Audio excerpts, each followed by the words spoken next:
With Phil stumbling drunkenly out of his bed, appearing in his head all the things he's wanting to be said. 19 minutes of Phil to Phil, with so much time to kill. He promised chill, but all he does instead is beg and show. The stream's online and straight away begins to whine, but all is fine as long as Shad's benign and doesn't step out of line. His content's immature for all to endure like fresh manure, but I feel sure he ran should have feeling so insecure. The money he earned from yesterday was withdrawn and long gone, as Phil spending impulse is always had to stay on. If supports are also slow and stays so low and feels to grow, you never know, the show may turn into an easy bingo. Once kicked off across the board with charge to what because the squad can be ignored, just how much DSP makes us feel so bored. To help us fight or sleep and try to keep alert to watch a creep who play bingo, but Phil will bitch and why his sheep are also cheap. While DSP is chasing green, we're seeing green across the screen as Phil's routine predictability rivals are slow machine. It's not in burp and leaning ban, it matters not if battery fun. His shadows can't see it powers make him feel less of a man. Takes a drink and starts his like before lunching into a bike pretending different bills when truth is to buy a wrestling JPEG. Talks about his shitty life of college cat and fatty wife and all his strife while forgetting that it's unwell and they were rife. With drama he will react but isn't actor as a fact as he rehearsed to be exact in how he felt he was attacked. Teaches nearly over and a win is in sight with what to white despite Phil to light that tips were not white. We'll say alright it is okay and now it's time for Phil to play, but first he'll say that tips will help from being off the other day. And with those words we win again. It's never if but always when the game is won. Thanks to that we made it to the very end.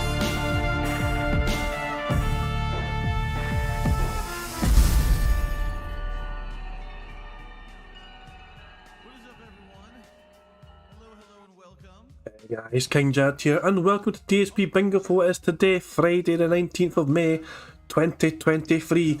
I do hope you're all doing very well indeed, and if of course you've got through the day already, I hope you're enjoying the start of the weekend ahead. As you can see, Phil is awake in his chat and he's alive and all that shit. You know, apparently he's got a bit of news, but not too much news this morning. We'll definitely have more chill time for Q&A apparently. Thank fuck for that, said no one. So yeah, as you can see, Phil's awake, stream's alive, not shit, and all that crap, and of course he's got his little pinned message now. Happy Friday as we head into the weekend. Let's have a great chill stream together. Remember to leave drama out and let's enjoy Zelda and each other's company. Fucking hell. Warren says sounds like you're getting sick. I've been sick for the last several fucking days, Warren, for fuck's sake. I'm hoping I'm on the mend. I've been chugging like this fucking cough medicine like it's a fucking bottle of gin. I'm trying my best to get fucking fully recovered. If I have to randomly mute myself to just cough, I will, you know what I mean? So just a heads up, if I randomly have dead air, it's cause I'm coughing my lungs out and I don't want to have you guys hearing me cough down the microphone. But yeah, I have a couple of random clips to show you because I felt like a wee trip down memory lane. First of all, Phil was asked this very simple question. In 2019, 8th of May 2019, he was playing MLB The Show and he was asked this very simple question. Tokido Bison Cheer, he said, was your high school girlfriend a hot Latina? No. Absolutely not. So he seemed very confused about a fucking question, like why on earth would someone ask him about a high school girlfriend? And why would that be specifically a hot Latina? Now batting, the catcher, Francisco. No further elaboration, nothing else, not shit. But if you search for DSP Latina, you'll find this old fable. You'll find this old story Phil told from 2014. His original telling of the hot Latina. The final story that I'll tell you, which was kind of funny, was when it was about, I'd say between 6th to 8th grade. You know, this is the time when the guys are starting to beef up a little bit. They're starting to get more masculine. Some of them are getting facial hair. I, incidentally, in 6th to 7th grade, started growing my mustache. That's when I started growing it for the first time. The girls, yeah, they start to get titties and they start to get a little, you know, they look more feminine, more attractive, and they're starting to get horny, you know what I mean? That's the age when all the hormones start to rage, okay? And there were some girls who, admittedly, I thought were pretty hot in my school, but I never really took any action or anything against them, because at that age, I was like, I'm young, I'm focused on school, that's all I really care about. But of course, then 7th, 8th grade, they start to have dances, right? And if there's going to be a dance, more than likely there's going to be some dancing with women and yada, yada, yada. I remember one dance I went, and it was funny because we had done a talent show that year, and myself and 3 of my classmates had learned how to do the two-step. And so we were actually doing the two-step during the dance, dun dun dun dun dun dun dun dun dun dun dun. It was cool. Someone pulled out a video camera and recorded it. It was really nice. You know, back then it was like a cool, friendly dance. No one hurt each other. No one was being dicks.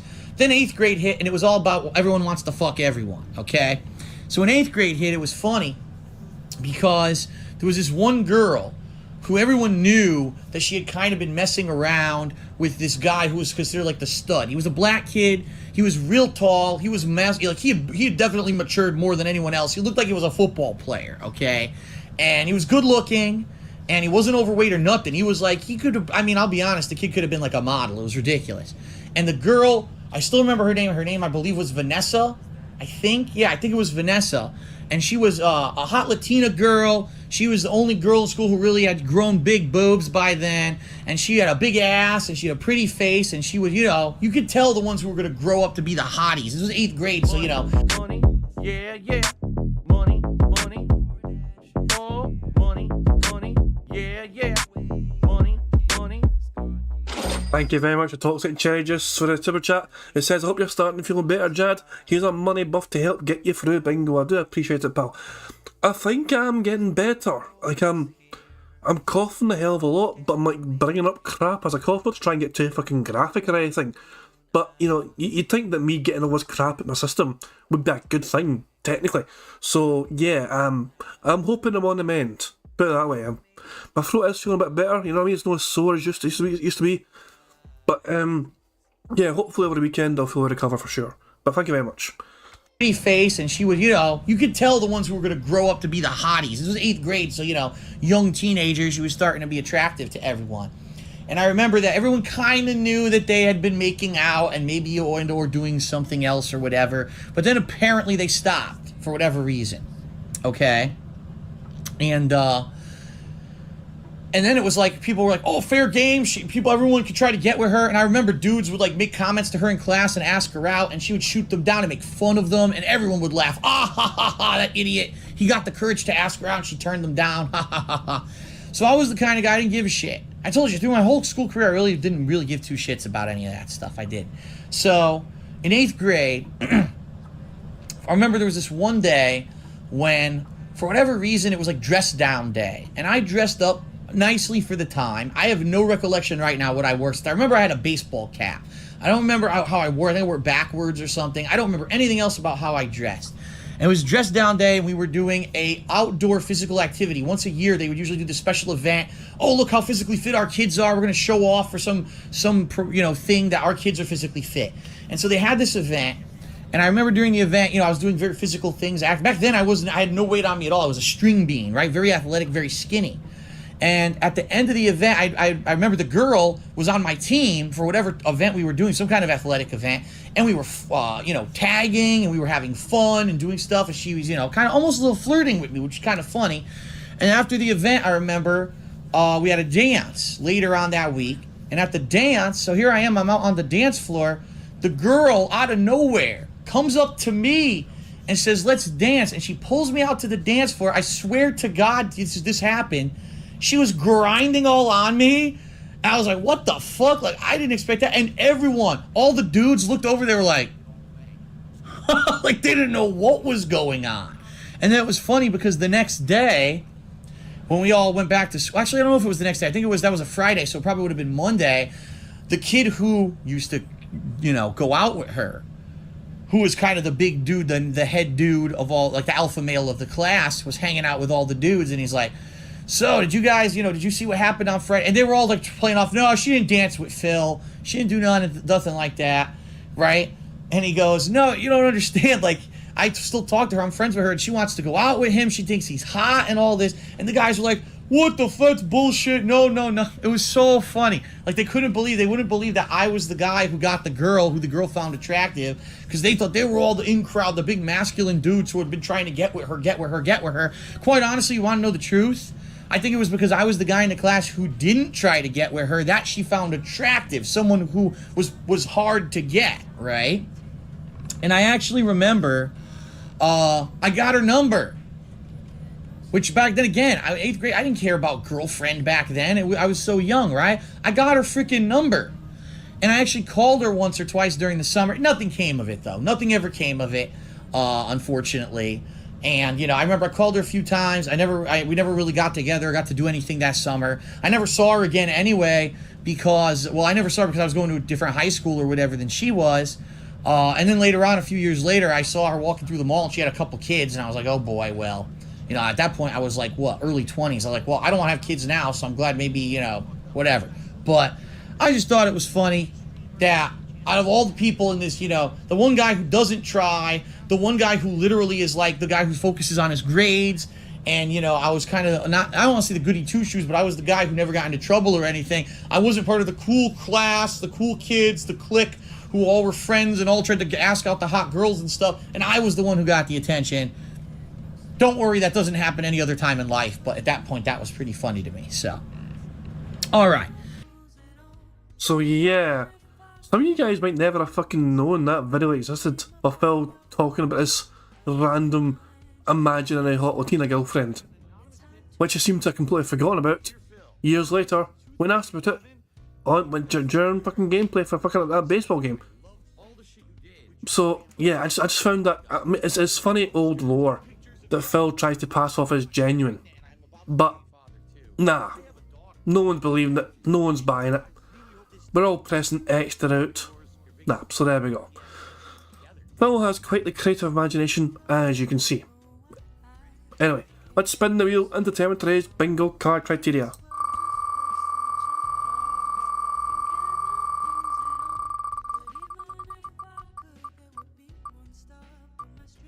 Dude! We've landed on Dude! Fantastic stuff indeed. We've landed on Dude. And by the way, the centre square today is going to be the Street Fighter 6 beta. I have a feeling Phil's going to mention it because it's available, and he'll probably remind us chat and his audience, by the way, I'm not playing it because reasons. So yeah, I'm putting the SF6 beta as the centre square today. Fantastic stuff indeed. Nobody special says, sounds like you needed some hot Lucozade. I've already had a big giant bottle of Lucozade this morning, I'm good. Anyway, Dude is a card for today's bingo shenanigans. We need a number between 1 and 200. The first number in chat I see which contains a number 9 will be the card I picked for today's bingo. And CE wins with 69. To be fair, CE was the first one I saw in chats which had a 9 in it. 69. So, Prophet's favourite number, of course, 69. Which will be, of course, be the 70th card. Fantastic stuff indeed. So, the card on the right hand side is the card we have for today's bingo fun and games. We've got Phil to say content, him doing food talk, him saying absolutely, by the way, and him using hateful slurs. Money, yeah, yeah. Money, money. Oh, money, money. Yeah, yeah. Money, money. Thank you very much to Prophet for the super chat. It says, lol cow minds think alike. Wings wants the age of consent lowered to 12. Phil thinks 12-year-olds are women. And then there's Derek.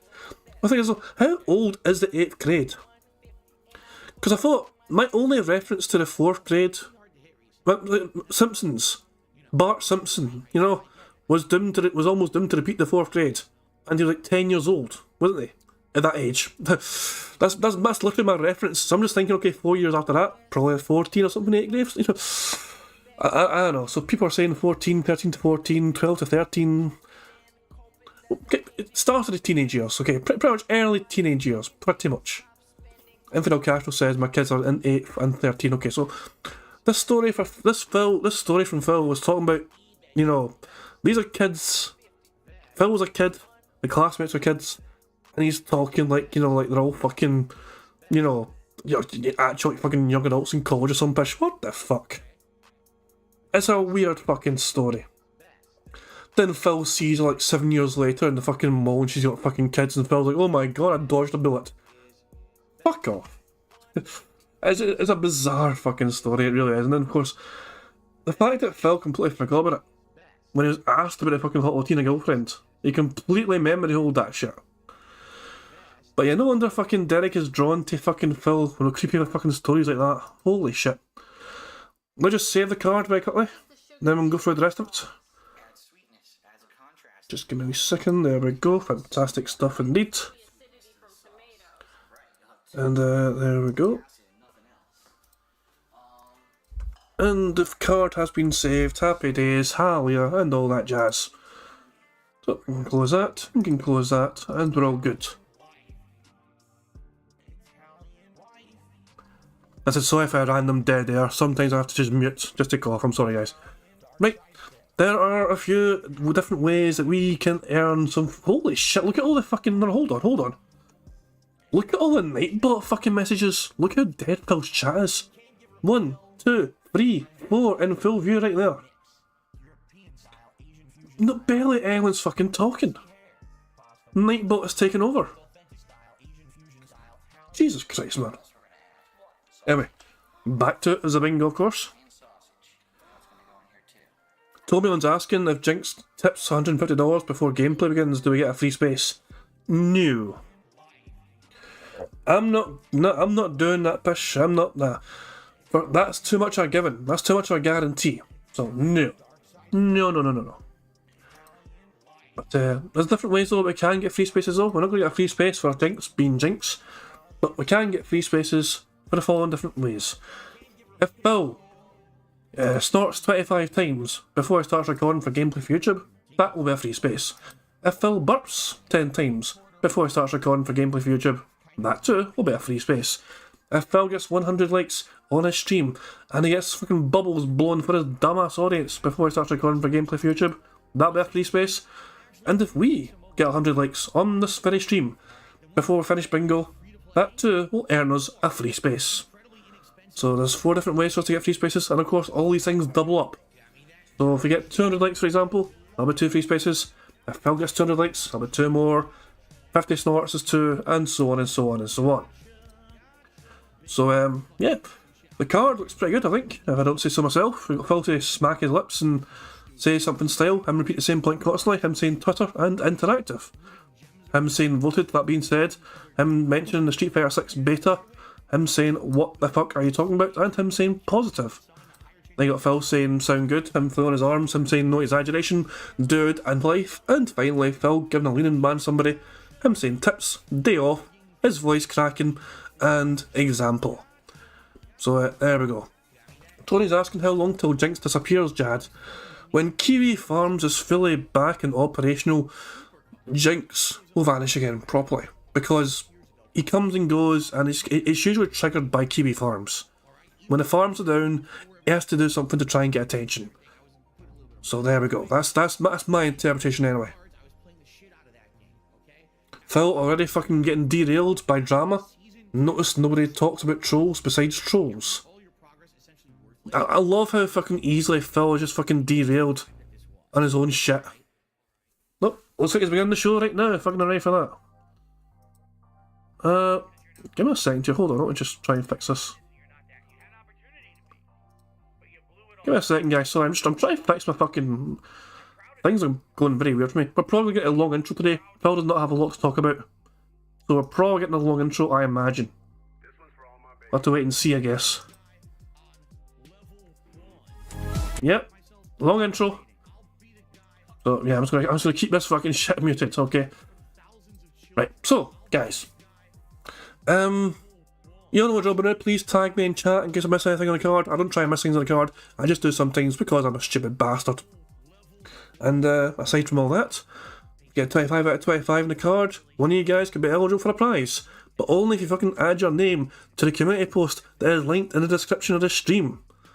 We had a winner yesterday, and I've already got in touch with them, and I'm going to get a prize sorted. So there we go.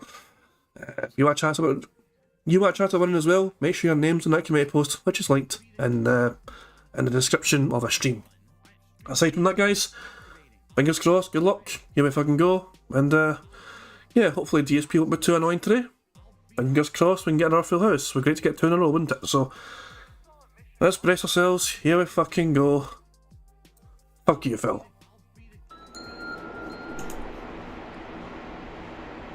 What the? Hold on a second. We were messing around last night with the camera, and now look what happened. Good morning, everyone. And welcome to the show. As soon as... Okay. Good morning, everyone. And welcome to the Level 1 podcast. I don't know what you're talking about. Actually, you know what? Hold on a second.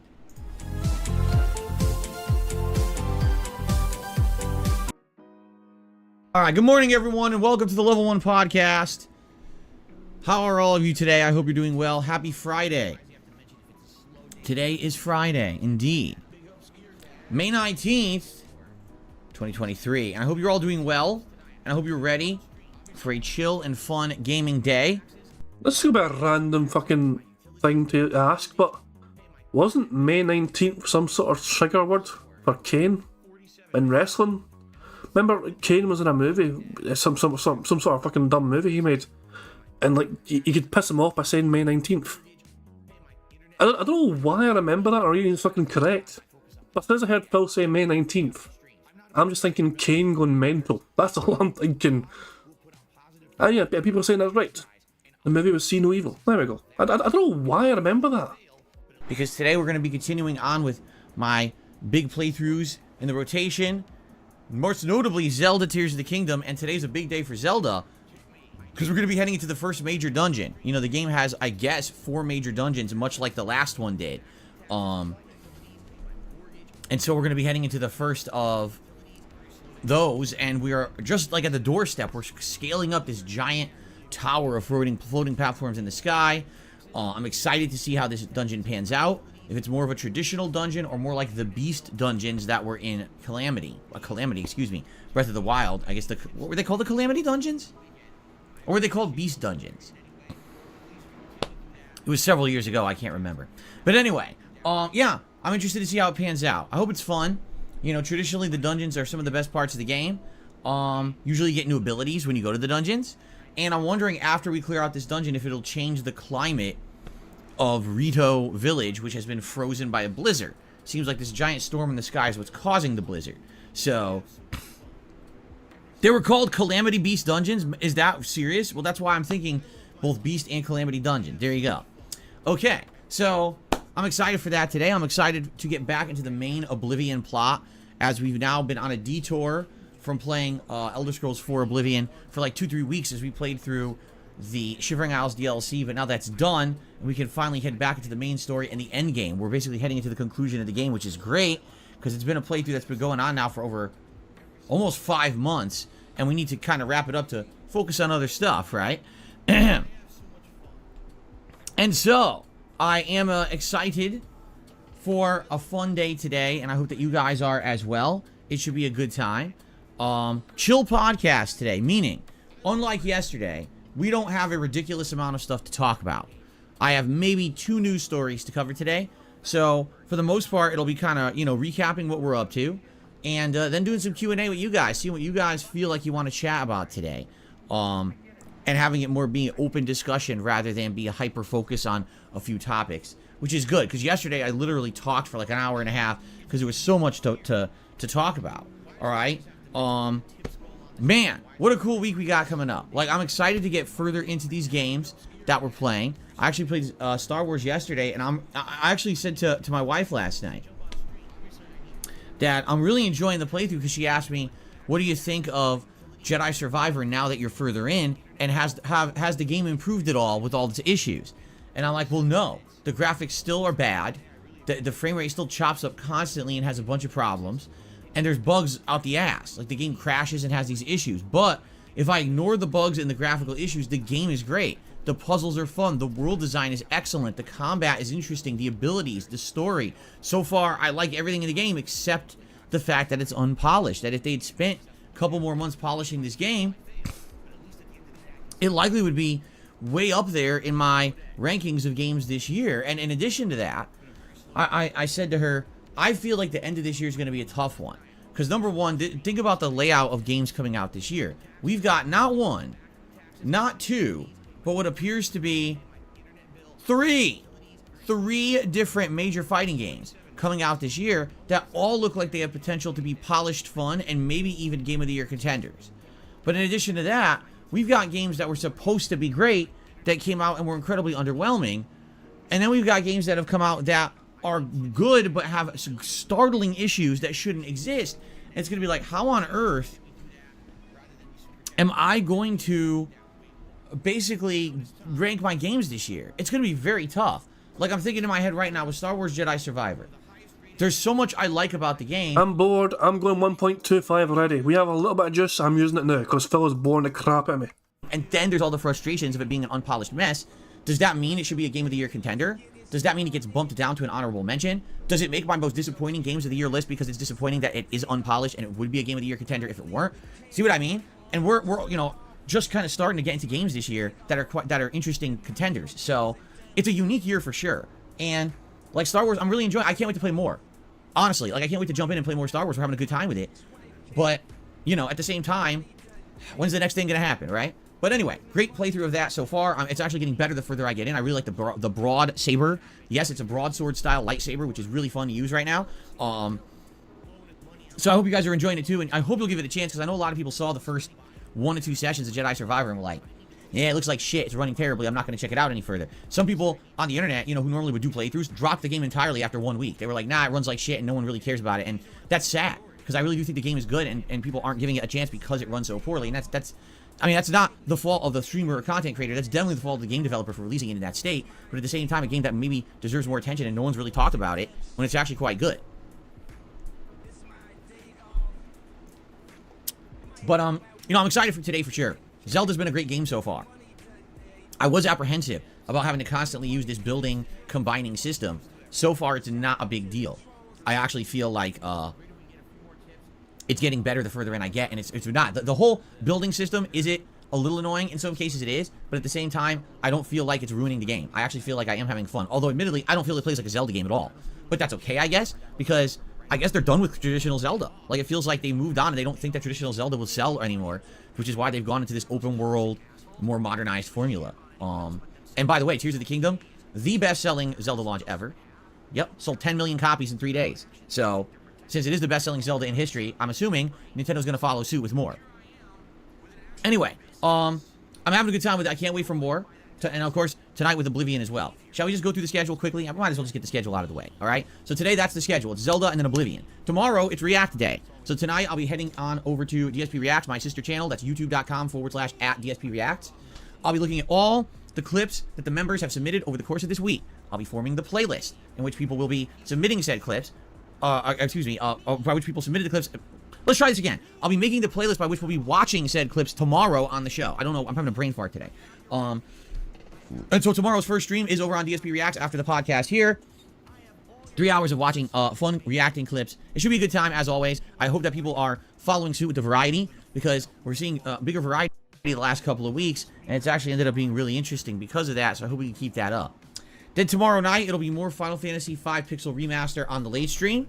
Sunday, indeed, is, finally, I feel like I've been talking about it forever, the Fight and Feast event, the Street Fighter Marathon, where we're playing old school Street Fighter, and you guys will be voting both on the games, as well as the characters I pick in those old school fighting game runs. We'll be doing Tier Maker, and I have a big announcement. I've determined what 2 Tier Makers we will be doing. Because I was looking last night, I spent some time, and I found 2 really good Tier Makers. First of all, fighting game franchises in general. So we're talking Street Fighter versus Mortal Kombat versus Tekken versus Virtua Fighter, but then we're breaking it down into other smaller franchises like the Versus series, the Injustice game line, right? Guilty Gear, Blaze Blue, all right? And then even further down into the more nuanced King of Fighters, right? You know, Fighting Vipers. Who remembers that? Probably none of you. The Last Blade, Art of Fighting, and Fatal Fury. And we keep going. So we're going to be ranking all of those fighting game franchises against each other in a Tier Maker event. In addition, we're also going to be ranking Street Fighter characters. So yes, characters from the original Street Fighter 1, 2, 3, 4, and 5. And I think they even added in new characters from 6, which is kind of stupid because no one's played with them yet. So it's kind of hard to rank them. But we will be ranking Street Fighter characters against each other as well. Now, you might say, well, that doesn't sound too interesting, because wouldn't a godlike character like Akuma always be on top while everyone else is underneath? Well, yes and no, because you have to understand that this is not necessarily what you're thinking. It's not, oh, competitive nature. It's just ranking in general. You could be ranking overall power level. You could be ranking character design. You could be ranking their competitive nature across various games. You could just be ranking cool factor. For example, if you're going by power level, actually Oro should be the top, because Oro is the most powerful character in the Street Fighter universe. You may not realize that, but he is. but he's such a weird character, right, that you wouldn't even know that. So does Oro make top tier, S tier, or does he go lower, right? We have to. This is the kind of stuff we have to figure out, and I think a ranking of that could take hours to figure out, seriously. So we're gonna have a lot of fun doing this stuff on Sunday. In addition to that, there's gonna be some food. That's right, 3 recipes from the Street Fighter cookbook. The remaining ingredients that we didn't have should be arriving today, so that'll be fun to have them arrive and then have my wife plan out how she's gonna make this stuff over the course of Sunday. We'll be doing live taste tests of these recipes from the Street Fighter cookbook during the show. In addition to that, we're going to probably do a fantasy battle royale, which I'll be setting up probably tomorrow night, of all the fighting game characters beating each other up in a 30-man fantasy over-the-top rope battle royal in WWE 2K. So we've got a lot of stuff planned for Sunday's show. I think it's going to be a really great marathon event. It's going to be fun as hell, and I hope that you guys will join me and chill for the fun. It's going to be great. It really is. I know it's going to be lengthy, but it's going to be a really awesome way to get back into fighting games and get hyped up for Street Fighter 6 coming out on June 2nd. And then Monday, Tuesday, we swing back to regular gameplay. It'll probably be Star Wars Jedi Survivor on Monday paired with Oblivion. And then Tuesday, it'll probably be more Zelda paired with more Final Fantasy. By that point, we might actually be heading into near endgame of Final Fantasy because we're just on the precipice of heading into the final third of the game. So we'll see. But yeah, so good stuff this week. All right, and then next week, the final week of May, the focus will be on progress in Zelda and Star Wars and progress in trying to finish up Oblivion and Final Fantasy V, and then if we have time, if we end up finishing one of those late night games, bringing back Elden Ring into the mix, and we'll be balancing all these games until the release of Street Fighter 6. Okay, there we go.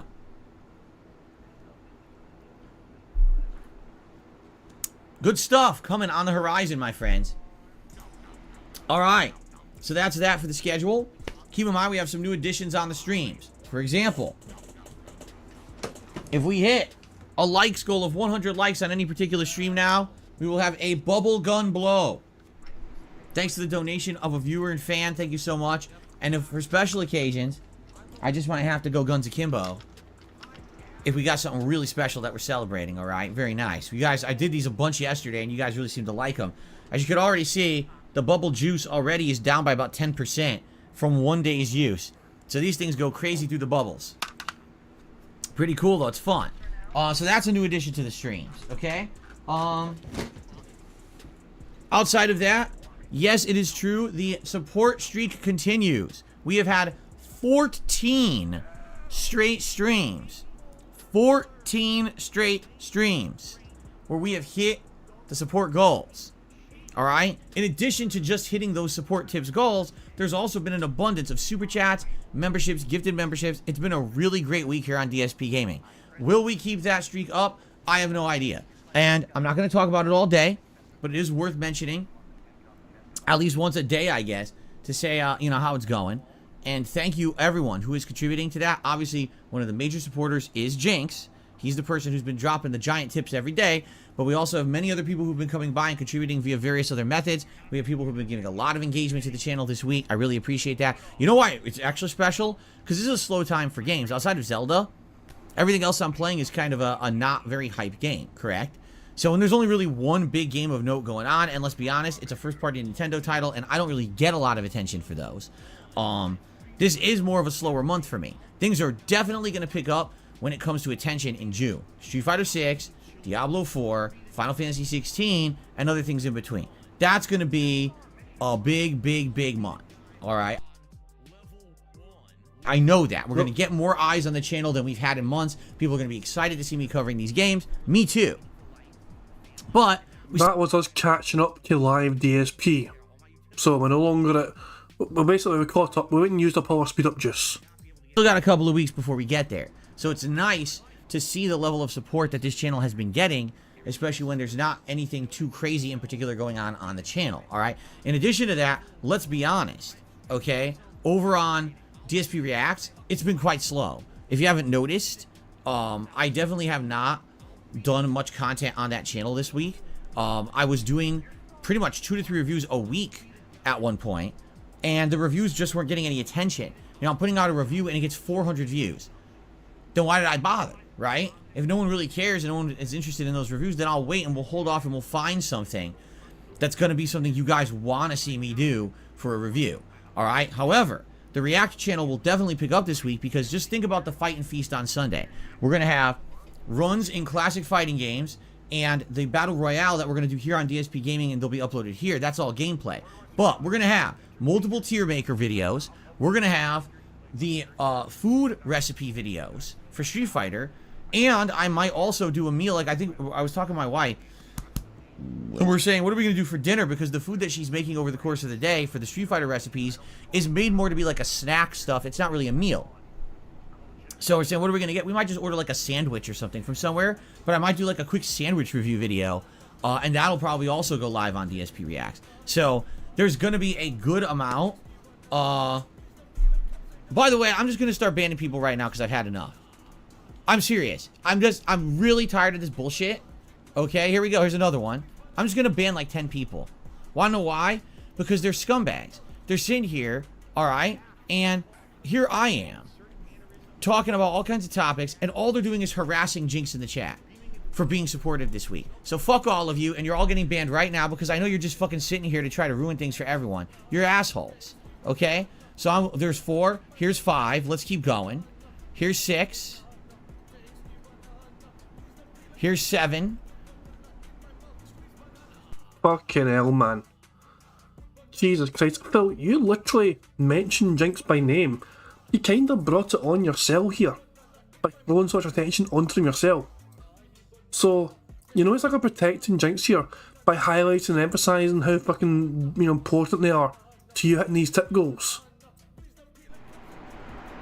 I'm just going to keep going because I've had enough of your shit. I laid down the law last week. It's like you guys are fucking deaf or something.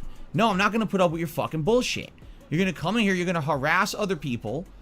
You're going to be stupid and talk only about, like, fuck you.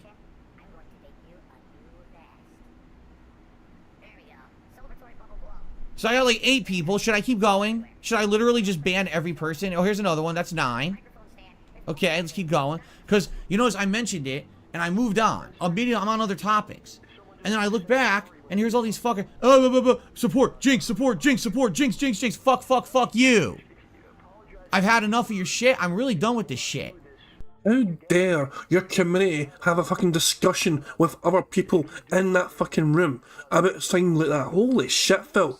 Stop being such a little fucking bitch about these kind of things.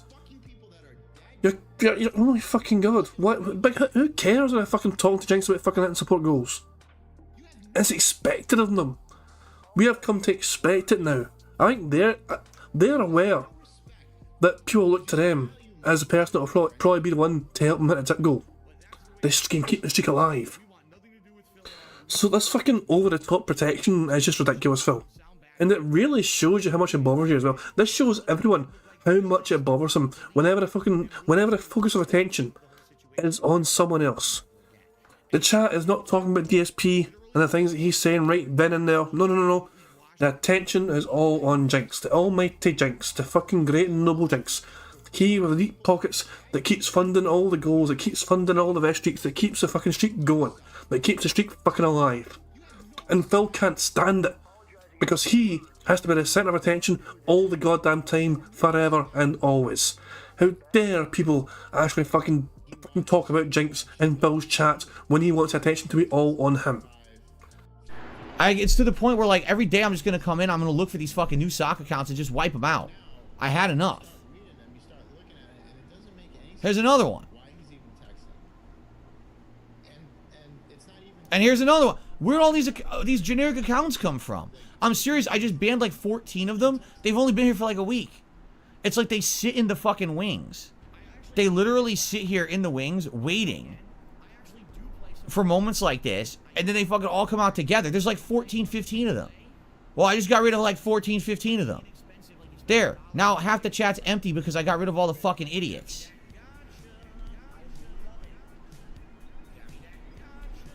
Here we go. Here's another one. It's unbelievable. This is embarrassing. This is fucking embarrassing, Phil. Also, I'm going 1.25. Because we can. What's up, Arkham? How you doing? Good to see you here today. Here's another one. You see what I mean? What it is, it's this one. Here's the truth. It's not a lot of people. I want you guys to understand that. There's an element in my chat. Oh, hold the fuck on. Is Phil about to fucking do a reverse Uno and try and claim that there's like fucking one detractor with multiple soccer accounts? Is he about to actually play the reverse Uno card? When we fucking know exactly who the hell Jinx is at surely OIC, he's about to fucking accuse the other side of what he has been accused of himself. Go on, Phil, don't disappoint us. Please, please play the reverse Uno card. It's about 15 to 20 idiots, and they've been here for years. And what is Hold on, let me just rewind it for full context. here today? Here's another one. You see what I mean? What it is it's this one. Here's the truth. It's not a lot of people. I want you guys to understand that. There's an element in my chat. It's about 15 to 20 idiots, and they've been here for years. And what it is they always come in with a new account. So they act like idiots, right? They get banned. Then they come back, and they act nice. And they do it for a few weeks, and now everyone knows who they are. And then they start acting like assholes again. And then they get banned again. And then it was like, oh my god, I can't believe that person got banned. Because it's the same group of people. It's like the same dozen people doing it. So they all, oh my god, I can't believe my buddy got banned. But then they're all gone, and then they all come back again with more stock accounts. It's the same fucking people over and over and over. And it's ridiculous that they try to toxify these streams. I'm not going to allow it. I'm putting down my fucking foot on these fucking stupid bugs that are underneath our feet. I'm tired of this shit. Well, your gout-ridden feet can't do fuck all to people having a goddamn fucking voice. Accuse the other side of that which you're guilty of yourself is a very popular strategy that people fucking use when in a fucking battle. You know what I mean? It's like, especially when you see these kind of debates. These debates that fucking happen between politicians, it's a very common tactic. Accuse the other side of which you know you're guilty of yourself. So Phil is fucking taken, because everyone's saying, oh, it's Jinx is OIC, you know, it's soccer accounts. Jinx in OIC has 50 soccer accounts. So of course Phil has spun it into, oh, all these idiots I'm banned in chat, it's all the same people. I should be able to mention the fact, that is a fact, that we've had a significant streak of awesome support and progress and awesome fun here on the streams in the last week and a half. And I shouldn't have to have them people start harassing one of the major people who's been supporting. Right? What a bunch of fucking idiots. Like, what do you think was going to happen? I was going to be happy? There's fucking, again, these people have no brains in their fucking heads. It's like a bunch of vacuous, sucking black holes where their brains should be. How do they function? Who wipes their ass for them after they shit? Because it ain't them. Let me tell you, they probably got giant crusty things growing in their bungholes. But anyway, let's get back to what I was talking about. Food! Yes. So what I was saying was, I know you guys, if you've been a follower of DSP Reacts, you probably noticed in the past couple of weeks, it slowed down, right? We did a tier maker about a week to a week and a half ago. That was a really good one. That was ranking the Zelda games for the launch of Zelda, correct? But then after that, I haven't really done anything besides DSP versus the internet. It's been almost a whole week. You might say, well, what happened? You were putting out these other things. The reviews just weren't doing that well. I mean, I could continue to watch stuff on HBO Max or Amazon Prime, but I'm reviewing these older shows and movies, and people don't seem to care. So I'm not going to spend time on that if people don't care. What people told me was wait for something new to come out that's hype and interesting. Get whatever service it's on, whether it's Disney Plus or Hulu or Apple Video, which I don't even know what the hell it is, but apparently there's something called Apple Video. Or Paramount Plus, or what's the other one? Peacock, or whatever it is, and then review it when it's new and live. Okay, fair enough, I'll do that when something new comes out. But I've been listening, you guys haven't really had any ideas of something brand new right now. The biggest thing is the Super Mario Brothers movie, which is on demand right now for $30. No, I'm not spending $30 on the Super Mario Brothers movie. When it gets to a reasonable amount to rent, like $5, then I'll get it and watch it with my wife, and I'll review it for you, and I'll let you know what I thought. But I'm not going to be fucking dropping $30 on this movie that I don't even know if I'm going to like, and I certainly don't want to own forever, okay?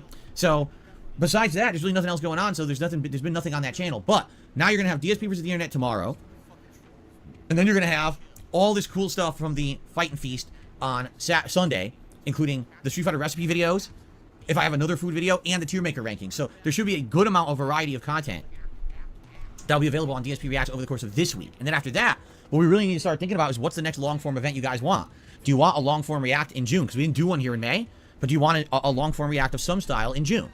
Or would you prefer if we do another kind of gaming event here on DSP Gaming? Because we did, the Fight and Feast. Do you have an idea for another one? It's up to you. I'll do either, but we can only do one a month, and that's something we determined a couple months ago. Is doing 2 a month, it takes too much away from the games I'm playing, and considering the fact that this month coming up, we've got Street Fighter 6, plus Diablo, plus Final Fantasy 16, plus other stuff going on, there's no way I could take a ton of time away from the gameplay. So, yeah, we have to basically sit down and determine what we want. What do you guys think, right? What would you want? I'm curious what you would want next month. Think about it, because we got to start talking about it seriously, okay? Okay. Anyway, so all that being said, that's the deal for now. Hope that sounds good. You know, great content this month with gameplay, but I know it's been slower because really Zelda's the biggest thing. Zelda's great, by the way, but Zelda is not going to bring viewers to this channel because this channel is not known for being a Nintendo channel, nor has it ever been really that kind of a focus. I do. Melky, shut up for a second so I can play the goddamn bingo horns. We have our first two bingos of the fucking game. That being said, was said, and then of course it was quickly followed up by Sound Good. So there we go, we got fucking 2 in a row right fucking there. Fantastic stuff indeed. Who enjoy playing Nintendo games for sure, but they don't really bring butts to seats, as they say. So, okay, all right, so that's the schedule. I do have a couple quick news stories I'd like to cover. All right, and then we're just gonna kind of jump into shoutouts and open Q&A. Like I said, this is gonna be a much more relaxed stream. Could have fucking filled me with a fucking band speed just fucking went on, Phil. Going to your goddamn tiny mind. Hold on. So, 3 different stories to cover. First of all, it is official. The Street Fighter 6 open beta. Hold on. Okay, actually, we can take off this. Hold on, we can take off the center square. Because he's just literally just talking about it there. But hold on. This could be a very good thumbnail. Because I thought I saw something here. Different. Just give me a second here. I want to see. It's just this. I mean, right here, I thought it was kind of weird. What the hell? This caught my eye. So, it's so weird. It's just so bizarre. Yeah, I've got to try. It complements the flavor perfectly. I think I'll focus mainly on just the head. Mainly the head. I can't even tell you another cuisine that tastes like that, but it's so good. And what I like about Mediterranean food is So this should work quite well. We have the fucking website ready to go as well. Bear with me here. Oh, come on! Maybe you can't identify the fucking foreground. That's fucking robbery. Phil looks so inhuman that the fucking website did not know how to fucking handle this. Phil Dana's face broke this website. So yeah, I don't know, I give up. We'll move on, we'll crack on. Stories to cover. First of all, it is official. The Street Fighter 6 open beta is live. It went live last night. Initially, when they opened it, the servers got completely slammed. Not surprising, because this is the open beta. This is not the closed beta that Street Fighter 6 had twice in the past, but this is everyone on the internet trying to slam in there and play this game for the very first time. So the servers got destroyed for like 2 hours. They applied patches, they reassessed, and apparently it's running now. I'm hearing mixed results. I'm hearing some people are saying it is kind of not great right now, and other people are like, no, they're having a good experience. So I think it depends on where you are and what servers you're connecting to. But for the most part, people seem to be enjoying the open beta of Street Fighter 6. So if you're interested, it's on all platforms. Like, you can play it on PlayStation, Xbox, or PC. It is completely live all weekend. If you want to play Street Fighter 6, go for it. It's the same 8 characters from the other 2 betas, so it's nothing new. Sadly, you know there's going to be try-hard idiots who hacked this fucking beta back in December, been playing it on PC for 5 months, and are just going to beat everyone's ass because they think that they're special. In fact, it's just the size of their e-penises that they're stroking, but in reality, it's hilarious because these people will probably just start getting bodied when the real game comes out next month. Anyway.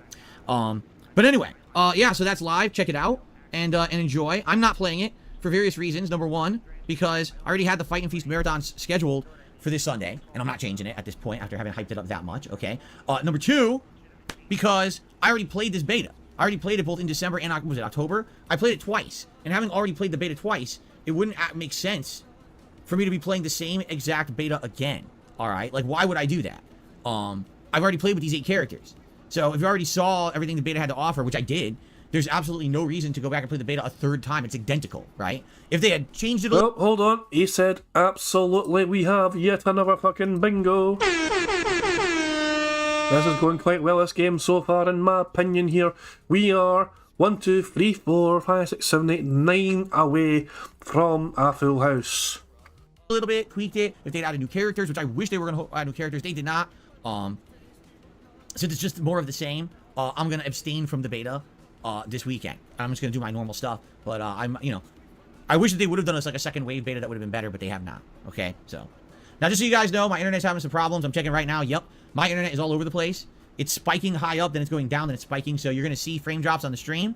The connection is continuing. It just looks like you're going to have a lot of frame drops right now. Hopefully this clears up within a few minutes.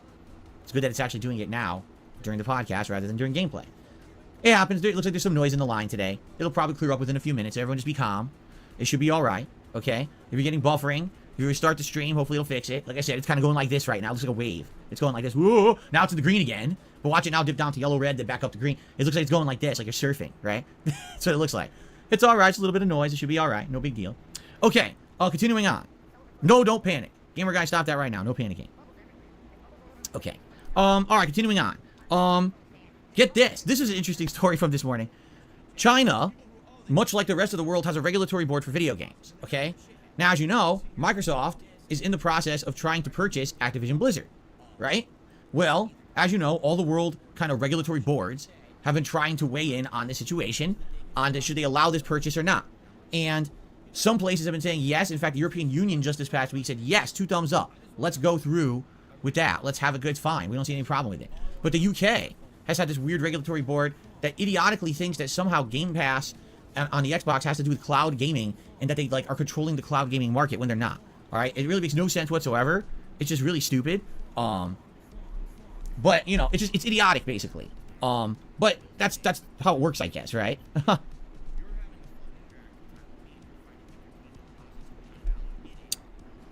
And so, you know, it is what it is. You just kind of shake your head that the UK seems to be the one body that doesn't really understand this whole thing and is trying to hold it up. Well, China, overnight, they have a state administration. That's their board, I guess, that makes these kind of decisions. Even they came out and said, we believe... Oh, I'm sorry, it's China's State Administration for Market Regulation. That's what their board... I guess it's called the CSAMR. That's what it's called, okay? They've reportedly unconditionally approved the Xbox and Activision Blizzard merger. They've reviewed it, and you think if... Listen, there's no... Make no bones about it, all right? It's not all bed of roses, rainbows, and unicorns between the United States and China, okay? We don't have the best of relations. We're completely different political philosophies, different kinds of governments, all right? So you would think if anyone was going to give the hard time to this, it would have been China. And this board said, no, it's okay. So green stamp it, go for it. So if it's okay in China, they don't have a problem with it, right? Then you got to wonder, what is the problem with the UK? Why is the UK being so ridiculous about this situation? It's probably because they've never forgotten about all that fucking tea getting dumped in the fucking water. They've fucking never forgiven you for fucking getting rid of all that fucking tea and just dump it in the fucking sea like that. You bastards. How fucking dare you Yankee fucking diddle dandies fucking get rid of all that precious fucking tea. Why is the UK being absolutely so ridiculous about this buyout? It just doesn't make any sense at all. All right? By the way, yes, my internet's going crazy right now. Look at this. It's crapping out. The internet is crapping out. Here, I'll actually type in the chat. Yes, the internet is crapping out. I'm waiting for it to come back fully. It's not good. Laughing out loud. See, my laptop, I believe, is now connected to my downstairs internet. So you're not using your business class internet for your business, Phil? Interesting. I think it is. I think I'm connected to the wireless downstairs in the laptop. So the laptop chat should continue to work. Let me see here. The laptop chat should continue to work because I believe I am on the downstairs internet with this. Yeah. However, the stream is on the upstairs modem and that's having issues. Yeah. It's definitely not a DDoS, just so you guys know. If it were a DDoS, all right, a DDoS would basically be my entire internet drops out. Just boom. Completely dead. All right? But that's not what's happening. What's happening is the internet is going way down, then going up, then going way down again, then going up, then going way down. It's noise in the line. And I'm just going to wait a bit. It's probably going to clean itself up. It's actually a good thing I didn't have a lot to talk about on today's podcast. I mean, if you still fucking got his stupid fucking settings at 12,000 like KB per second, then yeah, that's probably why. That's probably fucking why you're having so many issues. Yeah. Here we go. Okay, so FYI, the internet is fluctuating badly. I'm waiting for it to stabilize. Stabilize. It's not a DDoS or anything.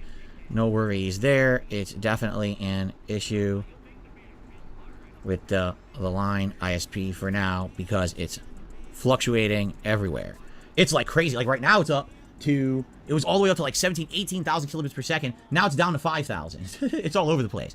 It's like, whoa, like this, whoa, whoa, which it's supposed to be solid. Wait, what? Why, did he just say 18,000? Why? For the love of all that is fucking right in the world, why is he trying to get higher than 18,000? My settings, thanks to Profit by the way, are at 3,000. You know, they work perfectly fucking fine. 3,000, like just over 3,000, and it works perfectly fucking fine. Oh my fucking god. What the hell is wrong? Oh, hold on. I think I got an angry phone call. Hello? Hey, what's up? You want to say something, Prophet? I gotta say something. Go Okay. for it. It can spike above his 12,000, but not by 16,000 kilobits. So this isn't YouTube. There is something wrong with his settings. Yeah. Like if it's not spiking on his modem downstairs, like if his modem downstairs is fine, and his modem upstairs is crapping, remember it's the same line. If there was an issue, it would be affected on both lines. Yeah, true. Not both lines. It'd be affected on both modems. So the issue is his setup. Absolutely. He thinks So a higher something- number's better, yeah. Yeah, like something's fucked in the background that's causing his stream to spike. Because remember, it's the same line. The residential line and the business line are on the same line. It's just two separate modems. Yeah. So if there was an internet issue, it would affect both. And it's not. So this tells me that he has fucked something up, or there's something in the background that's causing him to spike on his desktop. What he needs is his own Profit. To keep him right. I've offered, I've been a nice guy. I've offered him help, and he's just spit in my face every single time. So, Apparently it's I know I sorted shouldn't now. offer him help. No, it's not sorted. It's going to come back. Yeah. It'll come back. It'll come back. He needs to lower it. Like he needs to be at 6,000 kilobits per second, not fucking 12,000. Yeah, until recently I was at 8,000 odd, but also there was an update since then which you told me about, and then I updated the settings to hopefully work better, and it's actually been an improvement. Yeah, because you're using the newer, you're using the HVC codec instead of the regular NVENC codec. Exactly. So you're allowed to lower your bit rate but better quality. Phil was in his chat freaking out. He's like, can you see the stream? Nothing has changed, lol. So yeah. He is going to have these problems all fucking day. This is beautiful. Oh yeah, this is excellent. He's This is demanding his excellent. chat to refresh it. It should be fine. Okay, I'll let you go. No worries. Talk to you later, everybody. Catch you later, Prophet. Yeah. I just love Prophet's like, I need to rant. Let me rant. It's okay. Phone call incoming from fucking Prophet. Is that right? Get it your system, pal. Say what you need to say. Solid. It's supposed to be, I stream around 12,000 kilobits per second. And it's supposed to be solid. And every day usually is. It's just weird right now. So we'll wait. It'll probably improve. You guys just got to be patient. All right. But we'll continue on with the show. All right. So anyway. All right.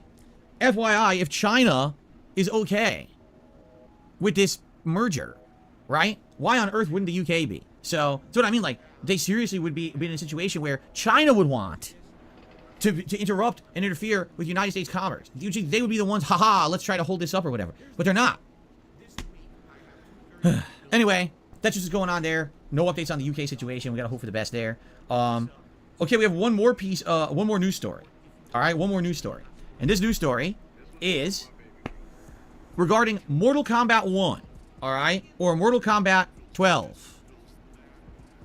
Or whatever you want to call it. All right, it's the new Mortal Kombat that is coming out in the fall, all right? Whatever it may be.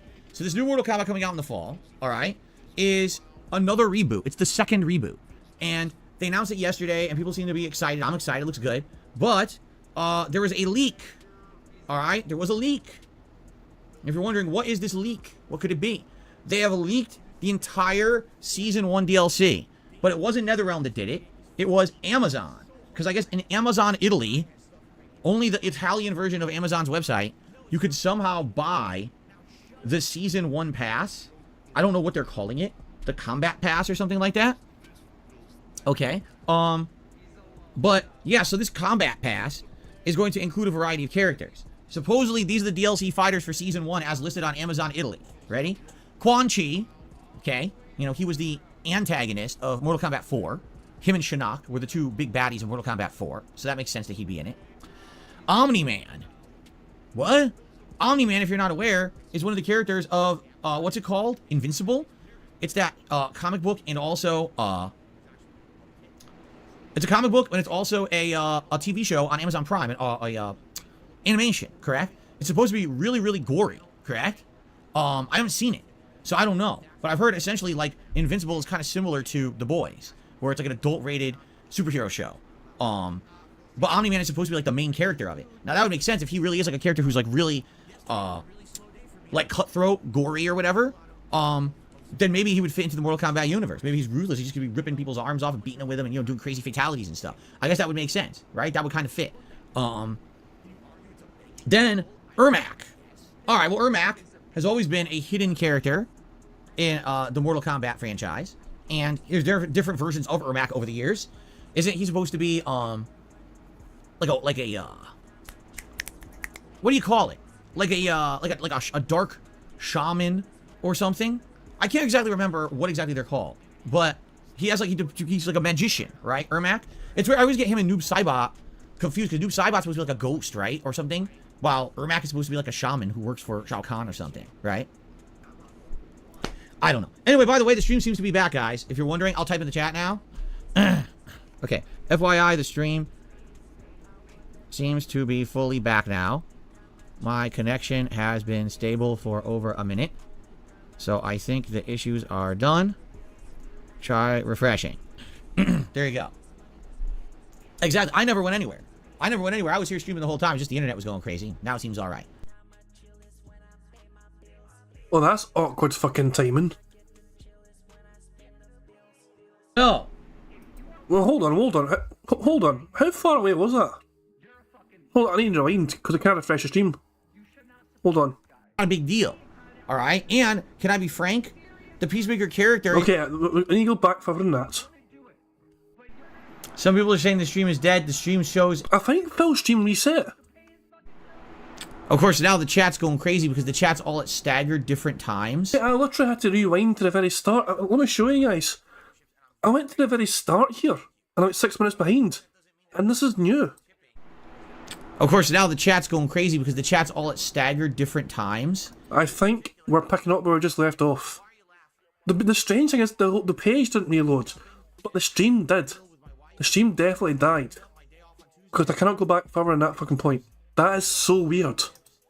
So some people are like 30 seconds to a minute behind, while other people are in time with me, so they can't really respond. Takeda was from Mortal Kombat 10. I thought he was in one of them. He's from Mortal Kombat 10 with the whips.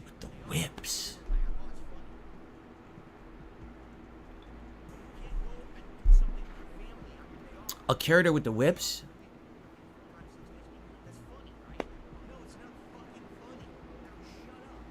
The stream is not dead. The stream is still going. Combat Kid?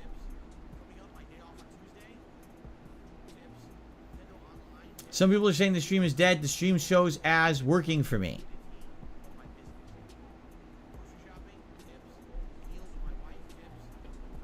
My stream is still going. Can you see it? Nothing has changed.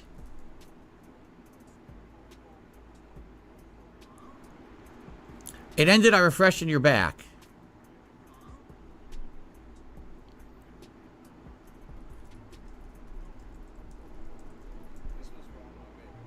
This is crazy. My internet's been green for like 4 minutes. I don't know.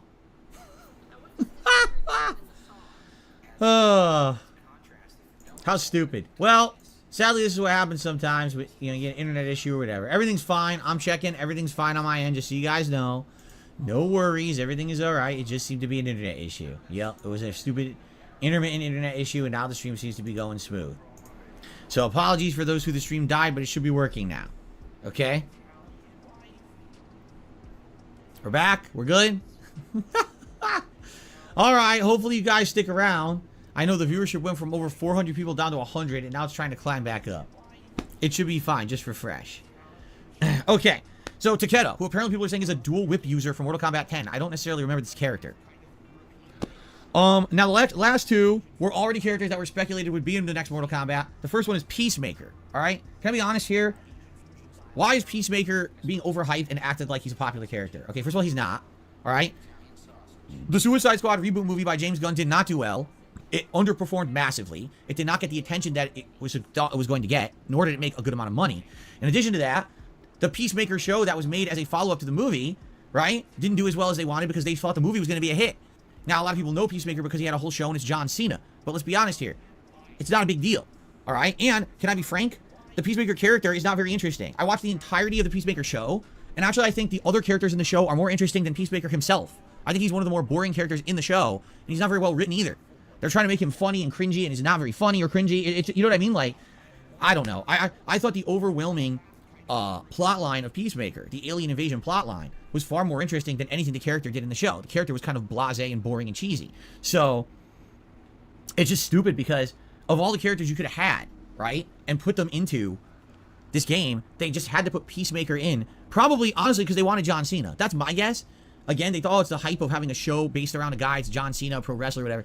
I think it's dumb. Because what's he going to do? Shoot you with a gun and do a combo because he's a bulky guy, so he does, like, clubbing blows and then he shoots you with his gun. Wow, Peacemaker. We totally haven't had characters like that in Mortal Kombat before or anything, right? He's going to be boring. He is. I'm telling you, he's going to be super boring and generic and not an interesting character, in my opinion. The only thing is if he's actually voice acted by John Cena, that'll be a gimmick and that'll be it. All right? The other character, Homelander, who is, you know, one of the main antagonists of The Boys. But the thing that gets me about that is they're having Omni-Man and Homelander? I mean, let's be honest here. They already have Superman and Injustice, right? Omni-Man is essentially an evil Superman. Homelander is essentially a immature, underdeveloped evil Superman. You know what I'm saying? So, it's like they put two of the same character in. Like, what's going to be the difference? They both are supposed to be like Superman. So I'm curious, what's going to be the discerning difference between the two to be two different fighting game characters? They can both fly. They both have super strength. They both have weird, like, elemental powers, right? I don't know. I just will have to see. So again, DLC fighters: Quan Chi, Omni-Man, Ermac, Takeda, Peacemaker, and Homelander. That's apparently the first season of DLC for Mortal Kombat 1 or Mortal Kombat 12 or whatever you want to call this this game, right? So does that seem interesting? I guess it really depends, you know, on various factors, right? Whether that not, you know, we watch those shows or whatever. It seems all right. Like, I think, for me, I'm not so much into the expansion passes for these games anyway. As you know, with Mortal Kombat, typically I'll play it at launch. I'll play through the story. I'll usually play the launch cast. I'll try them all out, play them online, do some Crypt gameplay. You know, the Crypt, which is the offline single-player mode with all the unlockables. And I do online play. And within maybe a couple of weeks, I'm kind of not that interested in Mortal Kombat anymore, especially once the meta gets developed and everyone online figures out how to abuse the lag and shit. It's kind of like, nah, all right, it was fun for a couple of weeks. I got good content out of it, but now I'm moving on. I don't know if I would go back and buy a season pass to play as those characters in Mortal Kombat. I don't know. You know, but it's the same for every fighting game. Same thing with Street Fighter 6, you know, they've already announced their season pass, characters like Rashid and Akuma, and that's all well and good, but again, I don't know if that's something that I would be interested in to get the season pass, because I don't know how the base game's going to play. Is it going to be something with longevity that I want to play over time and do like Friday night fights every week in Street Fighter, or is it going to be a game that I play for several weeks and then eventually I scale back and I don't play it as much and I'm not really that interested in it? I guess we'll have to see how it goes, okay? One interesting thing is, though, is that Street Fighter doesn't have guest characters. Well, Mortal Kombat has had guest characters for a while now, right? Injustice, too. Injustice has, like, guest characters, and so does Mortal Kombat, and so does Tekken. But Street Fighter doesn't. That is weird that Street Fighter keeps the guest characters out. I guess it's because maybe the one game they tried, Street Fighter Cross Tekken, failed miserably, so now they're deathly afraid of having other franchise characters in their games. Maybe. I don't know. Anyway, that's really all the news I have for today. Nothing too special. Sorry that my internet was going crazy there. We lost about 16,000 frames of animation. I'm not shitting you. With 60 frames a second, we lost about 16,000 frames of animation during that lag, but it seems like the lag is now cleared up. So hopefully, not an issue, okay? All right, so thank you guys. You know, I'm debating turning the air conditioner on. It's cooler here today in Washington. It's only going to be about in the 70s outside, which is great. We've had 80 to 90 degree weather for over a week. The heat wave is over, but this office still gets very stuffy. And so I'm just debating, it's 80 degrees in here right now. I'm debating turning the air conditioner on like low. It feels okay in here right now, but I get the feeling it's going to definitely heat up and be way stuffy in here if I don't turn it on.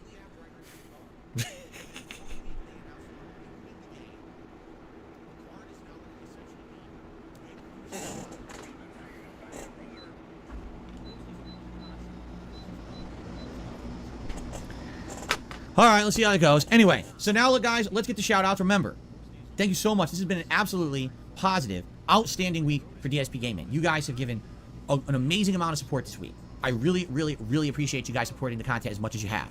There's no telling if our streak of support will continue. If it doesn't, thank you for a great week. It's fine. We don't need to sit here and talk about it constantly. I literally already banned over a dozen people sitting here talking about support and jinx and all that shit, and I'm not putting up with it. I'm not putting up with these trolls coming in with their dummy ass accounts. I'm just gonna wipe them out every time I see them. All right? I understand that's not what the stream is about, but let's get to shout outs. Let's see how things go today. Okay? Okay, here we go. We start off today with Sticky Whizzle Teats. Oh, excuse me. Stinky Whizzle Teats. I forgot there was a stinky, not sticky. Oh.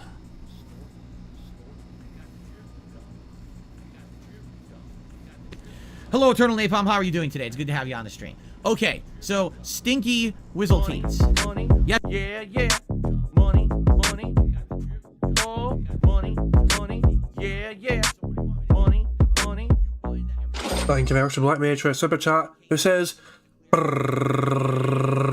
I think he's trying to make the air conditioner noise. At least I assume he's making the air conditioner noise.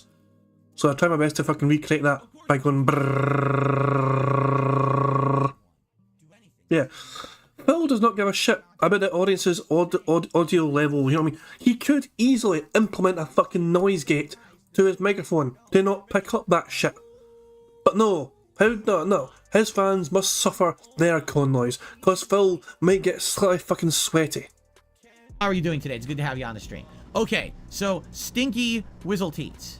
Yes, I know it's from Ren and Stimpy. I know it is. Did a super chat and says, I love the Oblivion streams, though. Well, I'm glad you do. I do, too. I'm having a great time with Oblivion. And by the way, this was a game that when I started playing it back in December, January, I wasn't sold it was going to work as a playthrough because I played Morrowind previously, and that didn't work. After, maybe 15, 20 hours, I got super bored and didn't want to play it anymore. But it ended up working out. It's been a great playthrough these last 5-6 months since Christmas, but at the same time, you get to a point where, like, all right, this has just kind of gone on too long. You know what I mean? Like, I really feel like now we've played this game for so long, and now I need this time. I need these night streams to start making better progress. Money, yeah. Money, money. Oh, money, money. Yeah. Money, money. Thank you very much to Product for the super chat. It says, false. Black Mage is tweaking off of 2mg only. Lightweight. Are we really going to start this again? Are you really going to take shots at Black Mage because you think it's a fucking lightweight compared to how much you can take in profit? Come on now. That's a bit fucking mean. That's a wee bit fucking mean.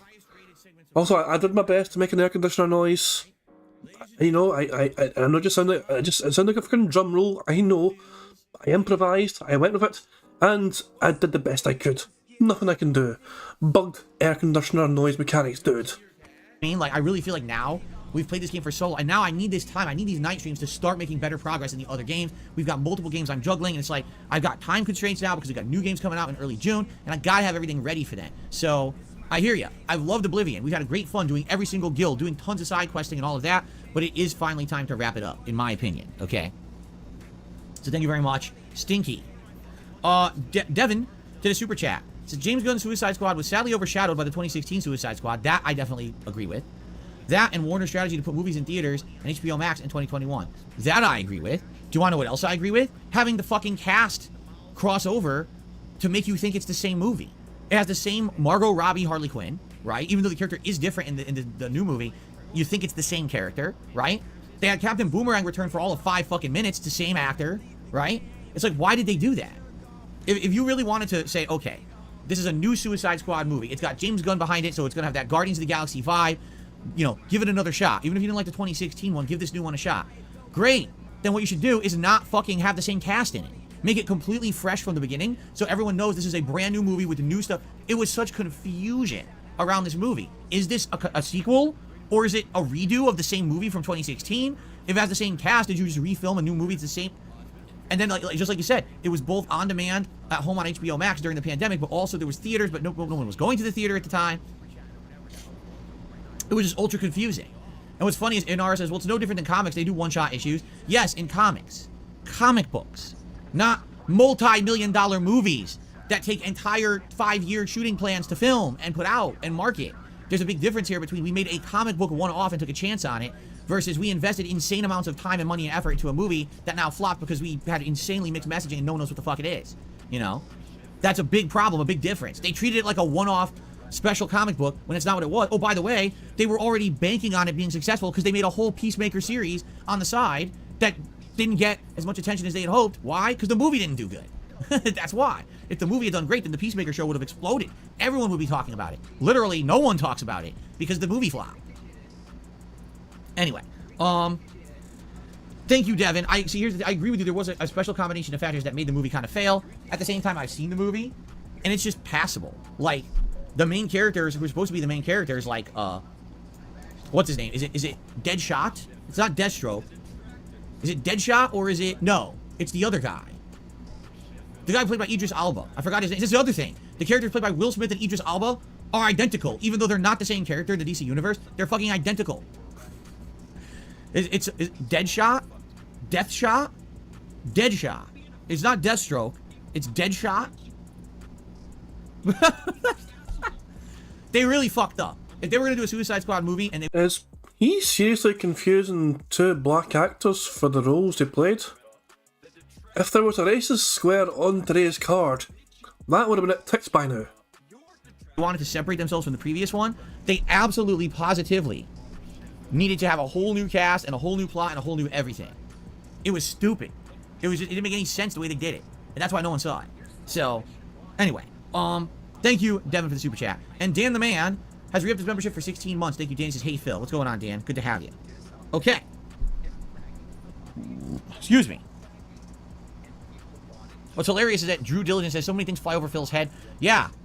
Just like everyone else. Because, again, the movie didn't do well. I hate to tell you this. They were expecting this to be a giant, big budget, humongous, win for DC. And the movie completely underperformed. Like, way under expectations. Like, they were hoping for this to be a big franchise deal to reboot the DC universe, and it did nothing for them at all. So, if it went over my head, it went over everyone else's head, too. That's a problem. Okay, we're gonna get to tips now. Our first tip is actually... Let's see here. Hold on. What happened?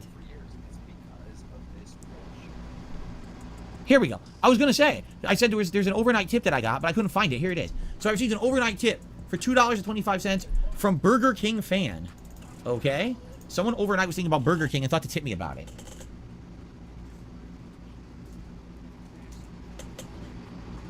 Okay.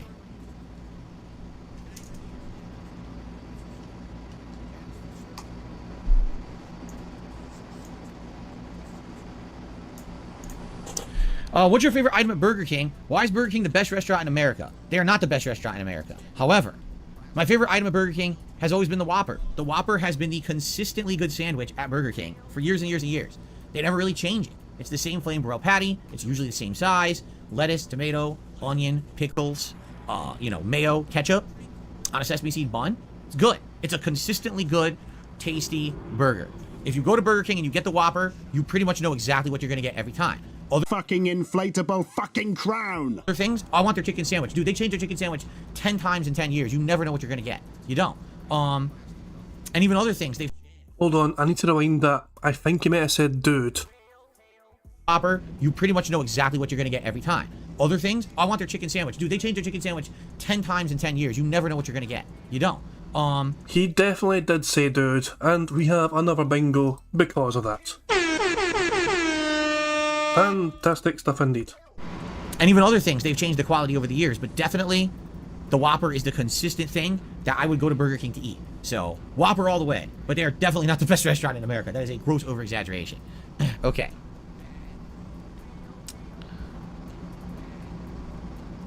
I received a $2 tip from an anonymous tipper saying, I'm chilling to your stream while cleaning the house. I love hearing your joyful laugh. It's very infectious. Any chance you play a soccer game like eFootball, which is free on your late night streams? Because the thing is, I'm not big into sports at all, first of all. And then on top of that, out of all the sports out there, like baseball, American football, or basketball, soccer / football everywhere else outside the U.S., it's probably the sport I'm the least into. I don't know much about it. It's not very popular here in the United States. Unless you actively are seeking it out, it's actually hard to even like follow it. So I don't even really understand the rules that well. So if I were to play a sports video game, likely a soccer game / football game would be one of the least most likely. I did try to play FIFA one year. I had no idea what the hell I was doing. People didn't really like it. And within, you know, about 10 hours, 12 hours or so, I basically dropped it because no one really wanted me to continue it. So, you know, I'm just saying, I've tried it, it didn't really work. So I don't think that, sadly, it's something that people are really that interested in. If that ever changed, if there really was a big demand to see me play it, maybe I would consider it. But I think, isn't it cheaper because I have the Game Pass Ultimate, and Game Pass Ultimate has the EA Play under it or something?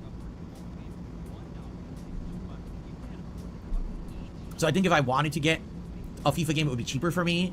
I don't exactly know how that works. But, yeah, I just don't have much interest in it. Now, you're talking about eFootball. That sounds to me like you said it's a free, a more indie-style game. Again, I don't know much about it, so I don't really think people would be too invested or too interested in me jumping into a football game and playing it on late streams when I don't know what the hell I'm doing and I'm not really caring about the sport, right? Like, I'll give you some perspective. The most recent sports playthrough I did was several years ago, and it was MLB.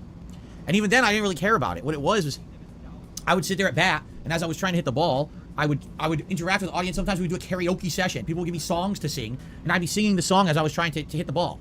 Because the game outside of that isn't that interesting. You know, I'm not into the sport, so you got to kind of focus on other stuff, right? This is what I mean. Yeah, I don't think that it would really work out. I'm being honest. I mean, maybe you disagree, and if you disagree, that's great. Let me know. But for me, I don't think that a game like that is really going to be too riveting to the audience, nor me. So, okay.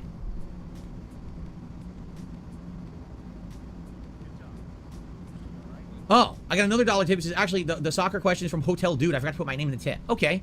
Thank you, Hotel Dude. So that's another dollar tip on top of that. I appreciate that. Okay. I received a dollar tip from James. Why are you a prolific and successful YouTuber? Why am I prolific? Because I like making content. Prolific means that you make a lot of content. You're busy, you're arduous. You know what I'm saying? And I am. If you look at my 15-year history of being a YouTuber, I have arguably put up some of the most amount of content of anyone. Especially someone doing a channel by themselves. It's not like I'm a business with a team of people and we're all working together to constantly pump out videos. It's just me. 15 years of my life have been shared with you guys publicly on the internet.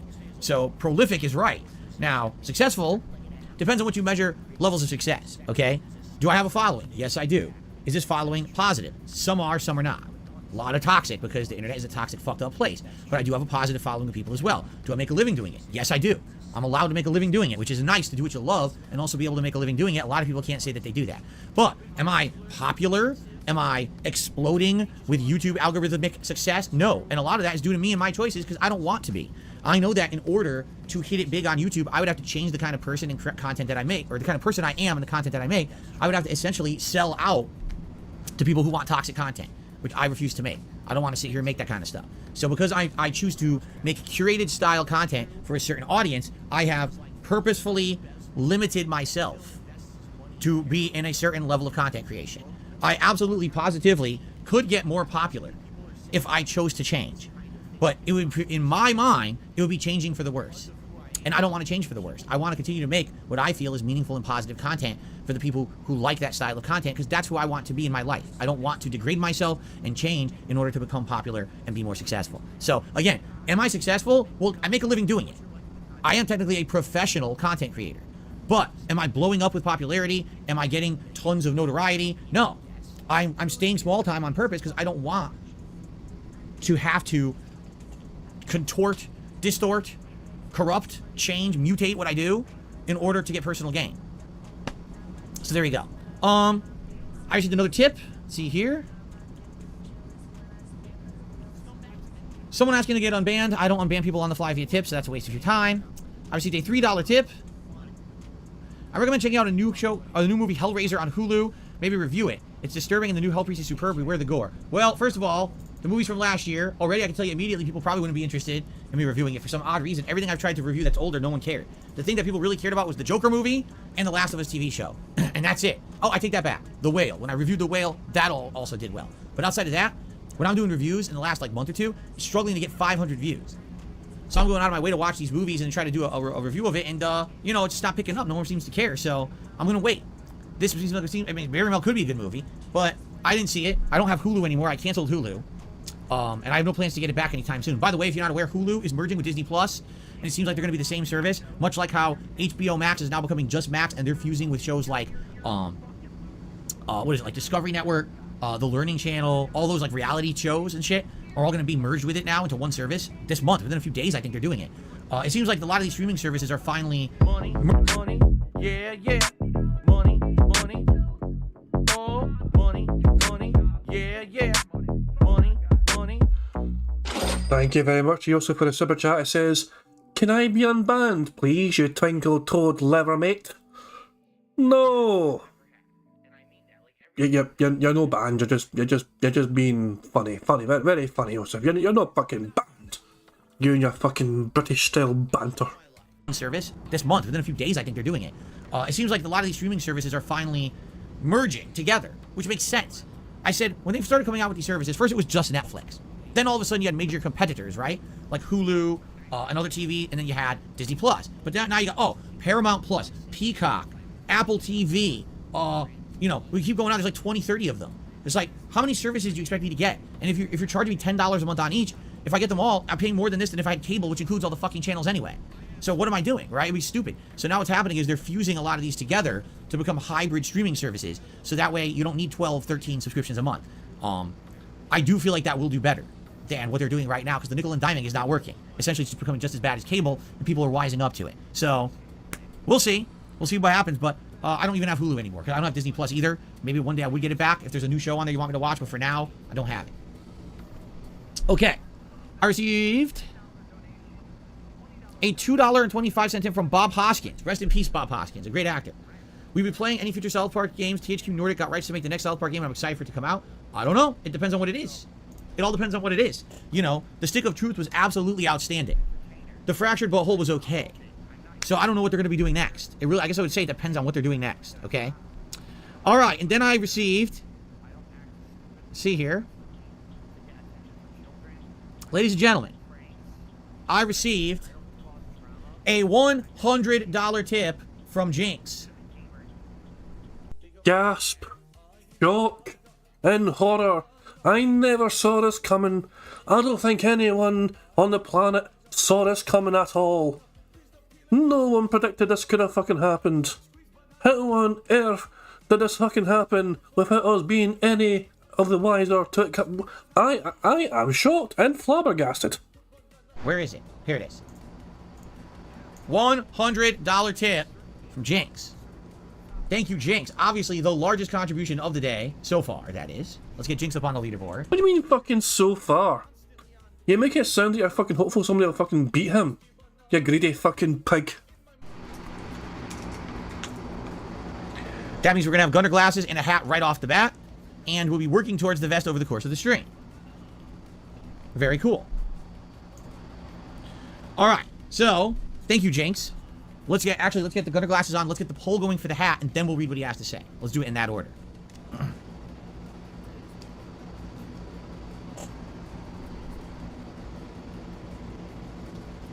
So, good chance that this streak will continue. Right now, we're at 14 straight streams.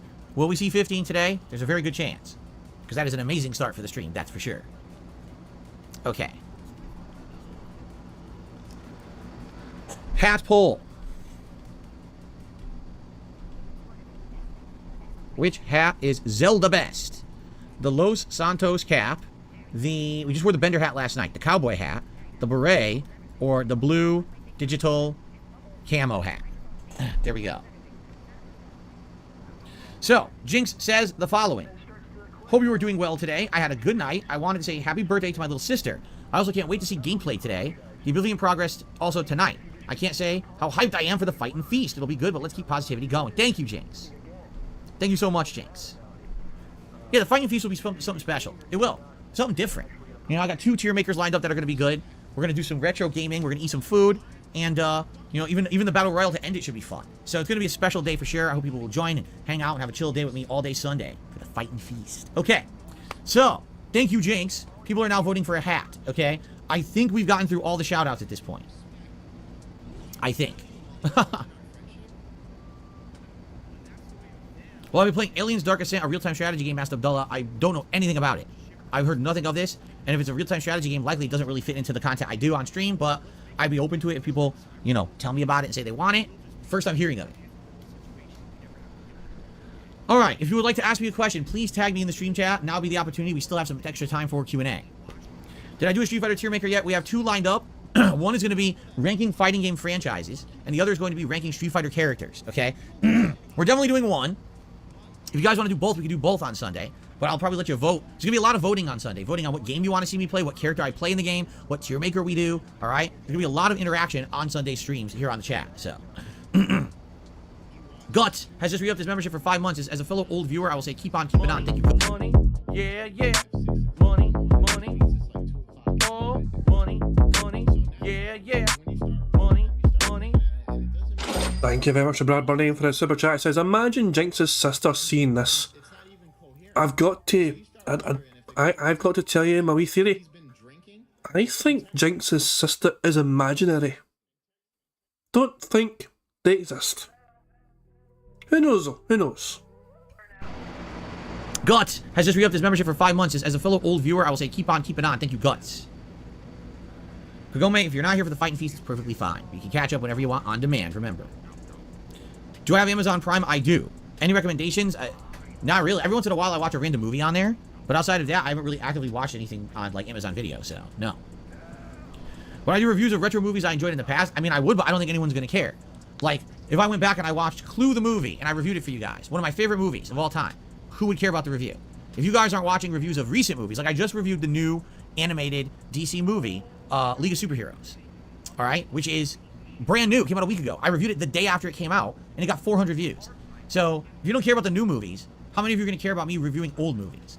If you want me to review old movies, I will. There's a lot of old movies I'd love to review. Things that are classics from, you know, me growing up. I just have to figure out where I can watch them on demand, you know? But, that's your call.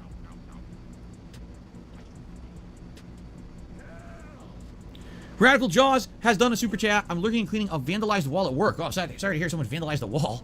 Hold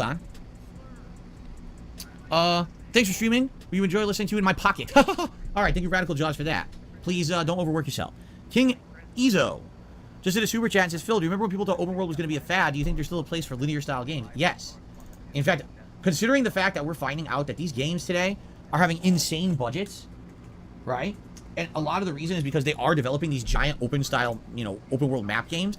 I do feel like there's a big marketplace for smaller, more linear games. For example, if you didn't hear, Assassin's Creed is coming out with a new game this year called Mirage, and this is going back to the classic formula of being set in a more linear style, smaller map, smaller scope, shorter play length. You know, it's only going to be about 20 hours long, but I think that makes sense because the last few Assassin's Creed games have been like 80 hours long. And let's face it, out of 80 hours, like 40 hours, 50 hours is padding. So instead of having open world shit that's boring, just make it streamlined and based on more interesting story and make everything more meaningful. Because the problem with these open world games, they throw so much content into them that a lot of the content just seems completely unmeaningful. For example, last year I'm playing Horizon Forbidden West, and I decided to explore a little bit, and I find this village, all right? And the village is interesting. It's got its own plot line. The people are being attacked by certain creatures. You have to go through multiple things trying to defeat the creatures, finding a way to, you know, send them away. It takes maybe like 2 hours to do this whole plot line for the quest. You know, it's part of the a side quest for the game. The end, you save the village. They're rescued. The animals are gone. Good. Here's your reward. Oh, okay, thanks. It's a bow that's shitty. Yeah, it's the sacred bow of our village. Here you go. Make use of it. I can't. It's shit. Everything I have is better than this. So why did I just waste 2 hours of my time? Oh, well, that was an open world side quest. You didn't have to do it. Oh, but you see my point? Is it seems like a lot of the times with these open world games, it's quantity over quality. They don't understand that just throwing content into a game doesn't make it meaningful. You need meaningful content, or else you're just adding hours onto a game experience that aren't necessarily fun.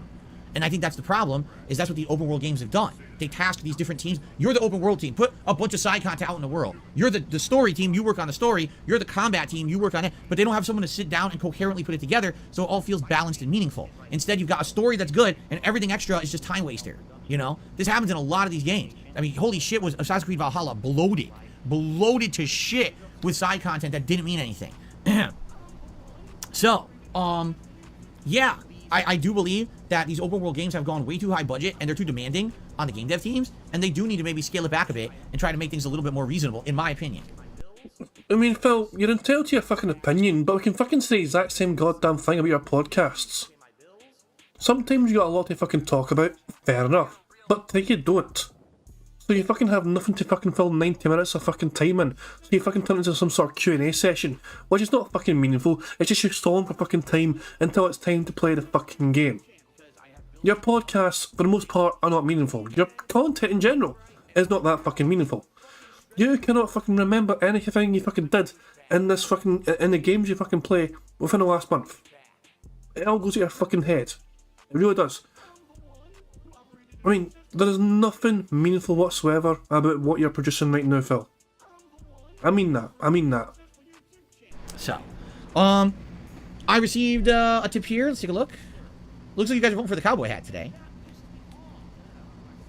Spawn Killer tipped me $1.25, says there's an Amazon show, it's called Terminal List. It's good, Chris Pratt is in it. Oh, never heard of it. Is it new? Is it old? What is it? Again, I feel like if you guys want me to review something, then I kind of have to jump onto it early on. You know what I'm saying? Like, it's a new show, and I have to review it maybe within a couple of weeks of it coming out. Or like I do with The Last of Us, every week I'm reviewing a new episode. That seems to...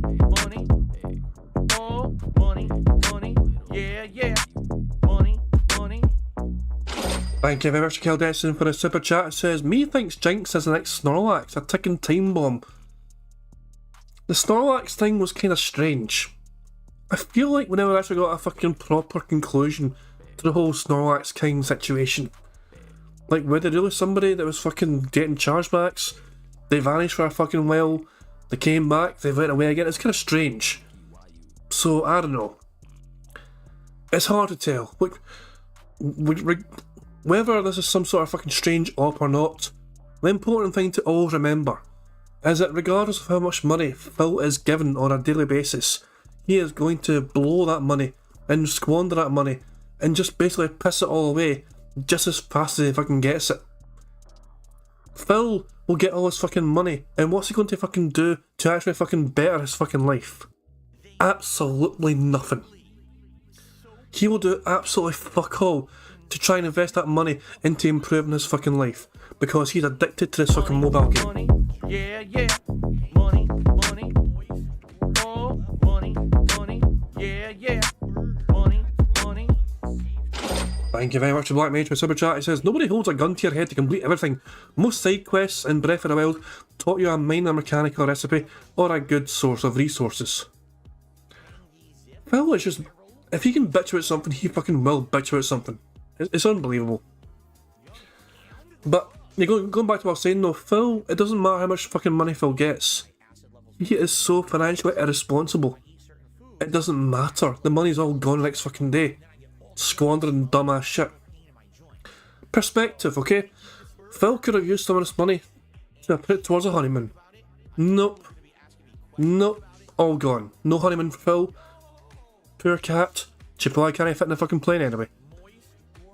But on the flip side, today was my payday, and I took some of my wage and I put it towards a holiday me and my partner are going on. Because obviously I pay my bills and all that shit, but at the same time though, I work with the money I've got, save a wee bit here and there, and you know, it's just one of those things. I have things to look forward to, because I am for the most part responsible for the fucking money I have. Phil's not. There is no meaningful fucking experiences he is going to fucking have with the thousands of fucking dollars is getting thrown at him. There is no win here for Phil, because he's addicted to this mobile game, because he's addicted to door dashing and total wine visits and all that shit. Me and you, for the most part, we fucking have things we look forward to with the money that we save. We make less money than Phil probably for the most part, but we are still fucking smarter than Phil when it comes to our finances. We know how to fucking save and spend when we need to, and we can fucking have things to look forward to, because we are financially responsible people compared to this fucking pig lord man-child. A couple of weeks of it coming out, or like I do with The Last of Us, every week I'm reviewing the new episode. That seems to work, but reviewing stuff after the fact doesn't seem to matter. So I do need to try to jump on new things as they come out this year, but you guys gotta tell me when they're coming out, okay?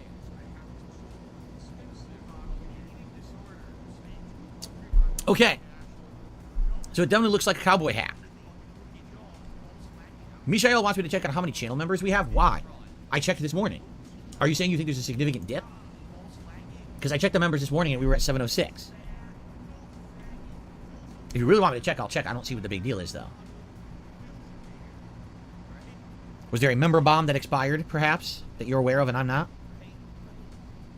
We're at 706. It's correct. 706 is correct as of this morning. Okay. All right. Let me grab a cowboy hat for you guys.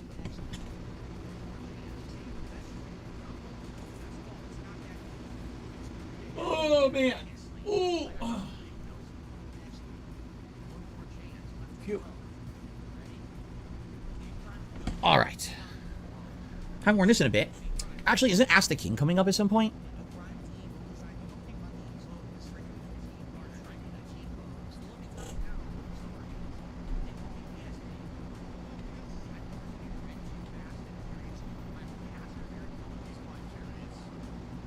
Ask the King is supposed to be at the end of this month.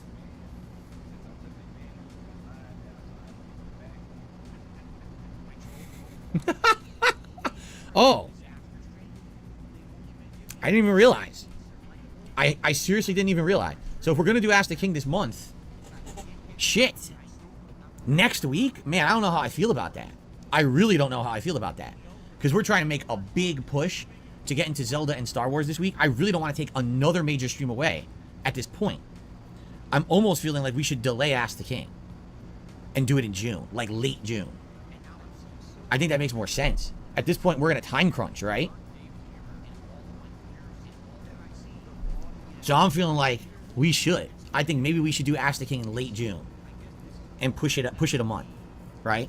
Because right now, we've basically got 2 weeks left to try to get as far in Zelda and Star Wars, to try to finish Final Fantasy V and Oblivion, and maybe wedge Elden Ring back in there. But we've got to get as far as possible, so when Street Fighter 6 comes out, that could be my focus. How am I can't keep taking streams away from gaming. Tomorrow I got my React event, right? Sunday, we got the Fighting Feast. It's like, every week I'm taking multiple days away from the gameplay streams. I can't keep doing this. So I think we do need to change Ask the King.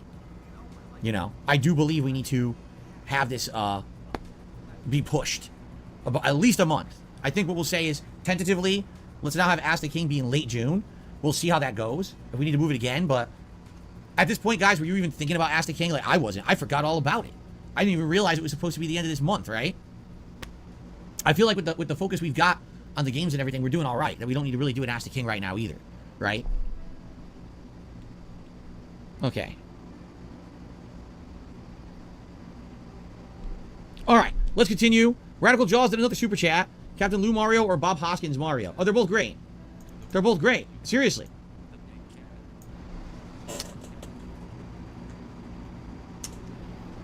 The Bob Hoskins Mario is just so like a flabbergasted, punch-drunk Mario. Because a million stupid things keep happening. And he's just like, I can't believe any of this is happening. There's no way it's real. But obviously it's happening around me. So I'm just, he's on the edge of sanity. Right? Seriously. The Captain Lou Albano Mario is just a plumber. If you ever watch, he's not actually Super Mario at all. It's just him and Luigi dealing with silly skits and things in a basement. They're just like, he's just a freaking Brooklyn plumber. And that's funny in its own right, right? So. I thought you got a hole in that shirt. This shirt? No, you're thinking about the Proto Man shirt. The Proto Man shirt got a big ass hole right in the front. I think it got caught in the washer and it ripped the hole. It kept getting bigger, so I had to get rid of it. This one has no holes. The Mega Man shirt still able to be worn, thank goodness, because it's actually one of my favorite shirts, but it is getting old. It's over a decade old at this point. So, yeah, it's not going to last forever. All right, continuing on.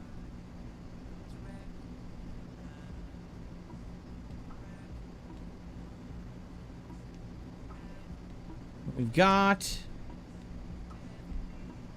Spawn Killer again. He says it came out last July. Oh, well, there you go. You're talking about a series or a show that's over a year old. Again, when I'm trying to review this older stuff, no one seems to care.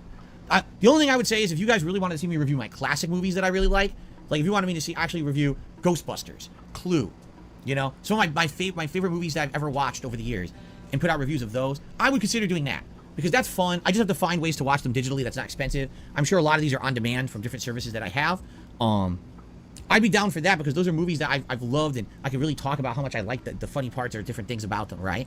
But outside of that, like, I don't think doing these newer movies for the last few years are working. Like I said, we'll have to figure it out again. You guys let me know.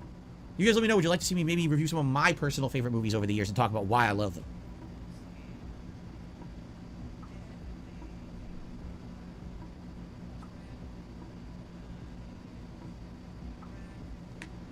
Do you like that? Chill Vibes like that idea. So that makes one person. Review Labyrinth. Dude, that's a hell of a movie, Labyrinth. That is so weird because it's Jim Henson combined with this like fever dream surrealness of David Bowie. You can tell David Bowie had influence over the movie, but it actually makes it better because it's so fucking weird. It's a great movie because you're like, what am I watching? You feel like you're high. He's playing with his balls. Excuse me. Oh, let's see here. Jinx, I think you would have a lot more fun reviewing your favorite movies, and that would in turn make it more fun for us. Maybe, again, like classics that I grew up watching in the 80s and 90s, reviewing those would be a lot of fun for me, I feel. If that's what you guys want. How would I feel about incorporating reviews into the podcast instead of separate videos? If I'm going to do a review, it should be a separate video for sure.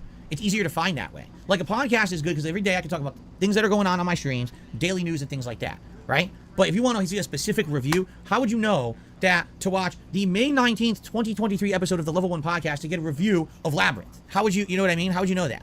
So, no, I don't think, I think it would be separate videos for sure. Which Mortal Kombat game is my favorite? Probably MK3 or Ultimate MK3. Or the modern ones, probably MK9, the reboot that revived the series. Okay. Mr. Puffy Nipples hit me $1.25. So my dog managed to jump on my dresser. It chewed up my glasses. Luckily, I have another pair. Your glasses? Of all the things to chew, why would the dog be chewing your glasses up? It's hard metal, and that's weird. It's not like a chew toy, like rawhide, or it's not even something you would say. Like, I can see, oh, it ate my shoe. Well, the shoe is fabric and leather, and that makes sense. The dog would want to chew it. Why would it chew your glasses? That is bizarre. If you take your dog out to your car, does it eat the bumper off your car, too? Like, what kind of dog is this? Anyway, I'm glad you have backups, all right? Okay. I received $1 tip from James. Go to the movies, watch new movies. No one wants to see a review of old movies or movies that have been out for more than a year. Yes, except that the problem there is time. That's really the problem. I get 1 day off a week from streaming. That 1 day off, I have to run around doing errands. A lot of the times we have all of our appointments. This last... Wait, hold on. He said day off. He said day off. That's not a fucking bingo. We are doing quite well. We are 4 away from a full house. But ladies and gentlemen, we are close to free spaces here. If Phil burps one more time, that's a free space. If we get 100 likes on this stream, we're very close to it apparently, that too is a free space, plus you get to see a special animation made by Pixar Animations. Last week, for example, literally our entire day out, we were so booked. We had to do a million things in one day. There wasn't a moment to ourselves. We've wanted to see the Super Mario movie. We can't. We just haven't had opportunity. We don't have time to go make an appointment to go fucking spend hours and hours going to see a movie on our day off when we have so many other... And just like that, you guys have been guilt-tripped into fucking liking the stream. Thank you very much. We have earned 1 free space, which means we only need 3 of these things to happen on the board. And you guys have earned this nightmare.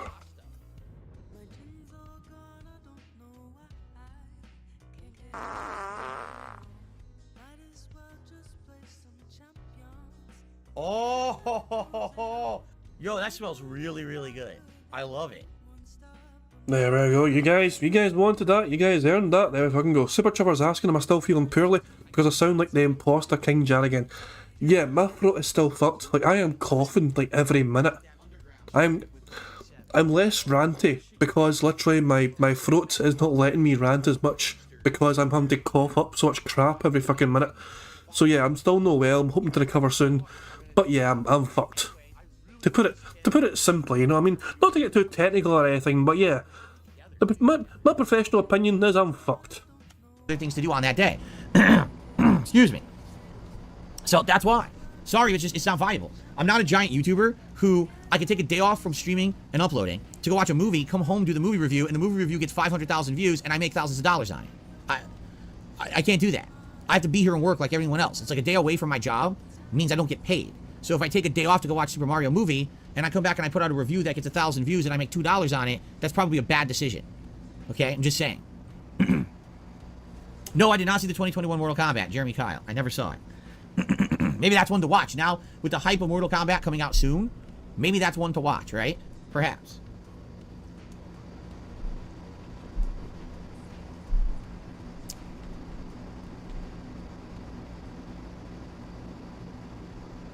I got $1 tip.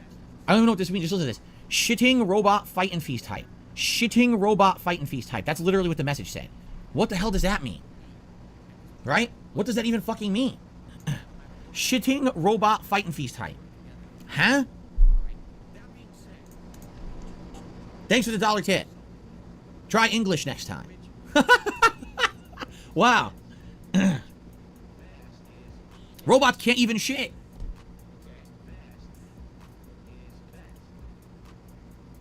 I've never seen... Quite frustrating they would not fucking say, what are you talking about there? The perfect chance for him to fucking say the line, what are you talking about? And he chooses not to fucking say it. So annoying.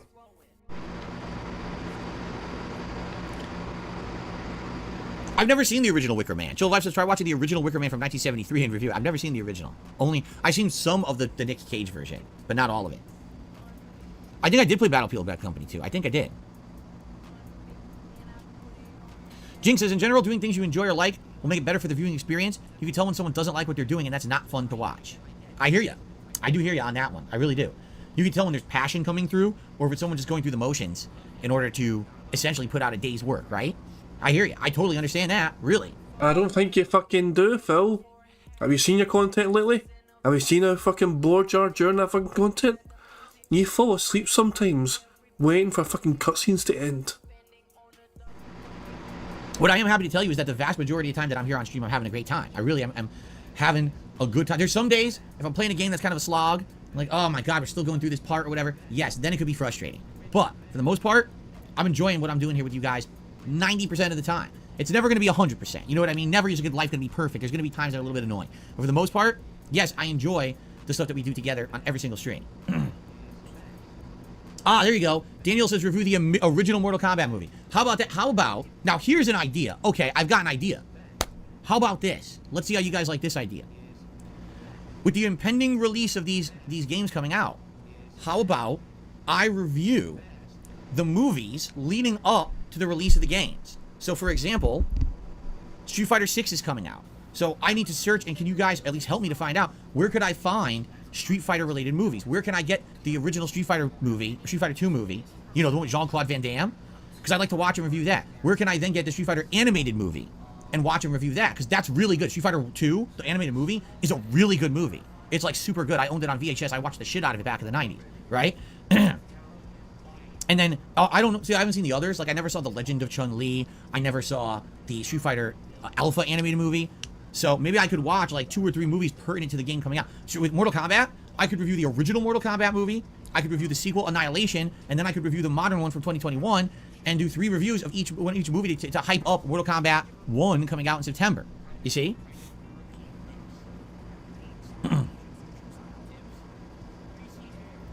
So there you go. Let's see. Let me know if that sounds good to you, if that sounds like an idea that would appeal to you, something you'd like to see me do and review, and if you'd watch it. You know, I mean, it would make more sense to do that leading up to a game coming out, as opposed to me just picking a movie out of nowhere willy-nilly.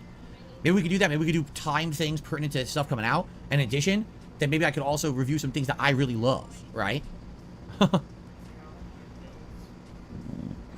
Were there? I didn't even know that. I'm being told there's Mortal Kombat animated movie. Money, yeah, yeah. Money, money. Oh, money, money. Yeah, yeah. Money, money. Thank you very much to Otto Insane for the super chat, who says his dents are just a bank and search engine to him. Yep. They are there to hold his hand through every single little facet in life. How do I do this on stream? How do I get this set up? Where do I go for this and that? And when a gameplay starts, where do I go next? How do I solve that puzzle? Where does this person go? What do I need for this? And so on and so on. Phil's interactive fucking shtick is basically the fucking stream chat holding his hand and playing the game for him. So yeah, it's just, it is what it is. It's typical DSP. Also, Phil burped there, right at the end. We have 2 free spaces. We only need 2 of these things to happen, guys. Were there? I didn't even know that. I'm being told there's Mortal Kombat animated movies. I didn't even know they existed. Crispy Papas, I'm happy to hear you're enjoying the stream while at work. No, I do not have a Cameo account. No, Abdullah, I don't have a Cameo account. What I do have is a Patreon at patreon.com/DarkSidePhil. And if you pledge $50 to my Patreon, you get a private video. If you literally want it to be like a cameo video where you ask me questions and I answer them or whatever, it could be that. If you want it to be a private react video, I can make that for you. But it's always been for a $50 pledge, you earn a private video on my Patreon.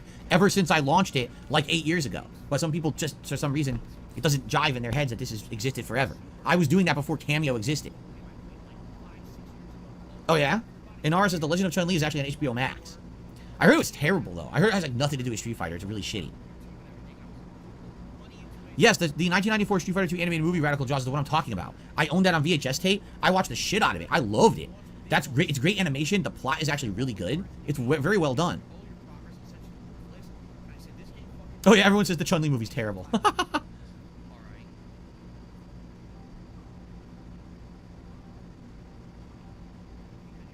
Okay. Yes, I have seen Fantasia. The original Fantasia? Yes, I've definitely seen it. Pickleman says, do I have questions for him today? No, not really. Can't think of anything off the top of my head. If something comes up, I'll let you know. I received an anonymous $10 tip. Why are my tips not going through? Did I do something wrong or is PayPal broken? No, not to my knowledge. However, if you're tipping dramatic bullshit that derails the stream, I don't read that on stream. It's very possible that you're tipping fucking derailing dramatic bullshit, which I'm ignoring. I'm not wasting time on drama. So if you're bringing up drama, I'm never going to read it, ever. I mean, it's pinned to the goddamn stream chat right now. So maybe that's what it is. Or maybe there really is an issue and you're trying to tip and it's not going through. I don't know. But I'm not wasting my time on bullshit. I received an $8 tip from Radical Jaws. He says, I have a question for your Magic 8-Ball. When I get home tonight, I'm going to play Zelda. Should I get my way into the Gerudo Desert to get my aspirin by flames in the desert or not? So Gerudo Desert or not for Radical Jaws? First of all, let's play his animation. Thank you for the $8 8-ball tip. By the way, Radical Jaws is literally the only person who has to 8-ball any questions now. You notice that? Like, the only person. Everyone else forgot about the 8-ball gimmick. If you tip $8, you can ask the 8-ball question. All right. So, Radical Jaws wants to know, Gerudo Desert or no? 8-ball says, yes. Literally just yes. Y-E-S. So there you go. Okay.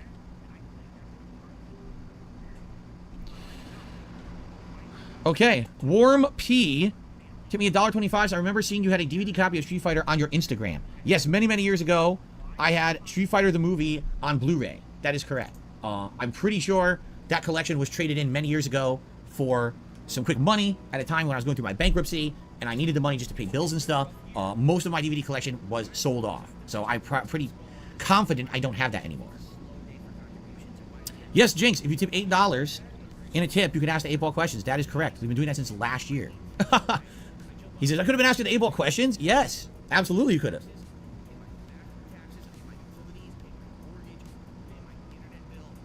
Would I interview Andy Dick for the show? Pfft. From what I'm understand, Andy Dick's life is really fucked up. Like, the guy kind of, he went off the deep end. He got heavy in the drug use. And essentially is on the borderline of being arrested for, like, misconduct and stuff. So I'm pretty sure I would not want to get too involved with that guy.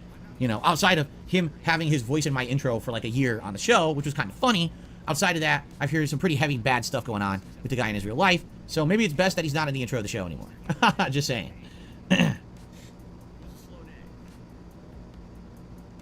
Sweet says, why do you humor discussing names that tip you?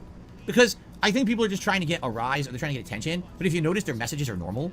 It's just that, oh, let's have Phil say something stupid. And everyone says, haha, and then you move on. I'd much rather have people be normal, have a stupid name, than ask a really stupid drama question. Because I'm just going to skip the drama questions. Like I said, there was a couple tips this morning that were flat out drama questions. So I just ignored them. And then I get another follow-up tip. Oh, why aren't you reading my tips? Probably because you asked dumb drama questions and I'm going to ignore them then. Right? So, there you go.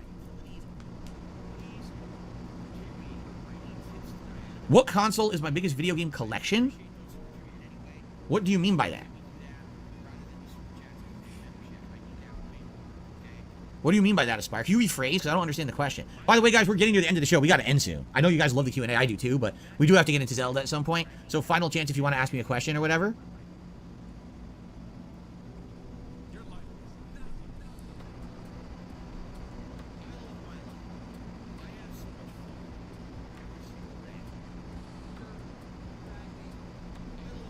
What's up, Gabriel? How are you? What console do I have the most games for? You mean currently? I have no idea, because I have a digital library of games on PlayStation and Xbox, and I've never compared the two to see what I own more digital games for. If you mean physical, I don't have a physical library of games anywhere. I don't. I have those few retro games we found in my closet last year. I have those, and that's it. I don't have an actual collection. I don't collect games. Where can you find a playlist for DSP songs? Type exclamation point playlist into the chat right now, and Nightbot should pump up the link for you. Where's the vest poll? Well, there's no vest yet. We didn't hit our funding goal to do the vest. That's why there's no vest poll yet.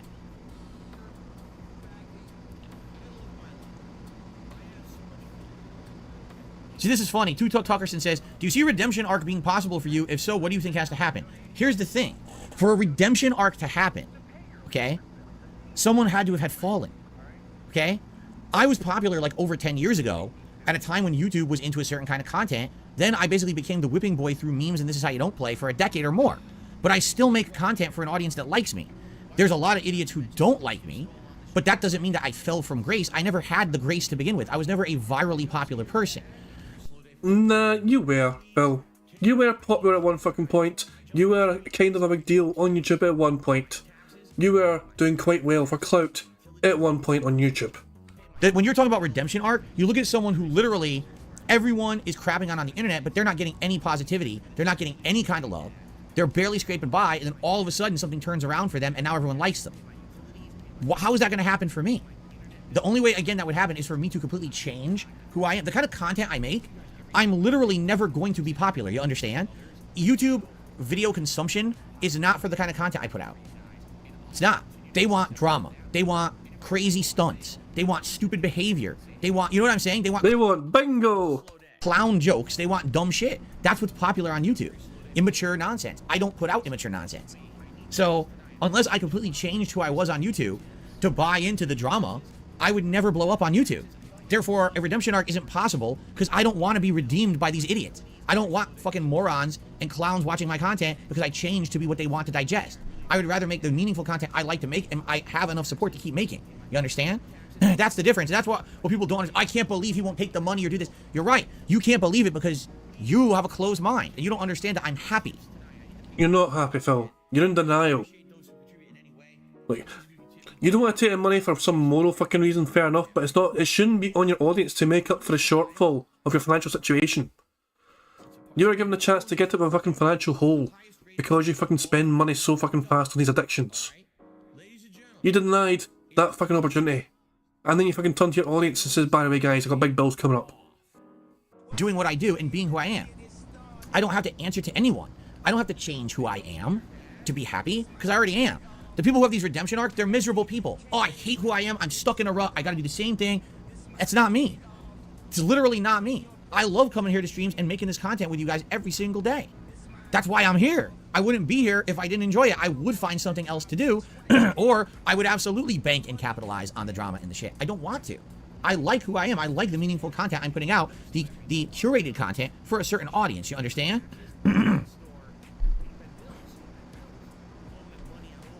That's correct. Tuto Carlson says, I think Wings is now happy because he has a redemption arc. Wings literally sat on his streams every day saying he hated it. He hated his work. He hated his life. He was saying miserable things like this, that he was stuck in a rut doing things he didn't like. Now he likes what he's doing. Good for him. That's a redemption arc. Someone who was at the bottom and found a way to turn it around and now is on a positive momentum. That's called a redemption arc. There you go. I like what I do. So does my audience. Everyone else just needs to leave me the fuck alone and stop trying to change me into some corrupted individual I don't want to be. I'm happy being Darkside Phil. The guy. That's incredible. I am very happy right now. Please leave me the fuck alone. That sounds like quite the contradiction right fucking there. It's like, what the fuck? Money, yeah, yeah. Money, money. Oh, money, money, yeah, yeah. Money, money. Thank you very much, Prophet, for the super chat. It says, Jad, dog, you think there is a redemption arc for you in Rocket League? I have laid down the challenge to you several times, Prophet. I will play you and anyone else, and I would wipe the flare with you in Rocket League. You could have a team of 4 people, and I would still beat you 4-on-1. With me being the one, I would win that game. But you're the one that keeps running away. You keep running back to Street Fighter 6, and you keep running away to fucking World of Warcraft, and all that shit. And plus, time zones are a bastard, so it's kind of hard to organise these fucking things and all that shit. But at the end of the day, though, I keep laying down the challenge. I keep laying down the gauntlet. And you keep running away. So, that's my response to that. Change me into some corrupted individual I don't want to be. I'm happy being Darkside Phil, the guy who's a small-time rinky-dink guy who has content for a small audience, and we can have this personal interaction and a good time every day. You understand? That's what it's all about. It's very different, right? I'm not miserable. I'm not sad.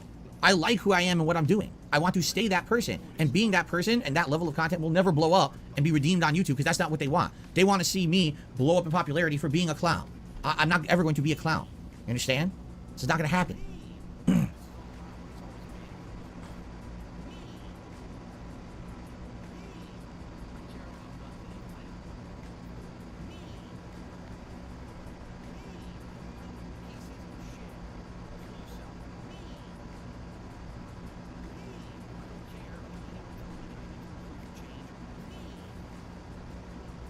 Bruh. No one's making any valid points. Someone says, you have bubble guns and you wear costumes for money. And what am I doing when we're doing that silly stuff? We have a laugh, and then we move on to doing more gameplay, to having more meaningful conversation, right? You're not tuning into the Dark Side Phil stream because you wanted to see me put on a cowboy hat, or because you wanted to see me shoot a bubble gun for 2 seconds.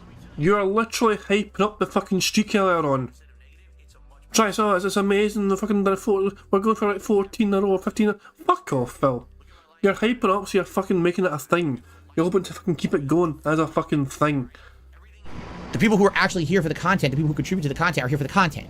Those things are nice. They're little frivolous things you could do that are nice, that add to it. It's a little bit of a celebration. It's a little silly.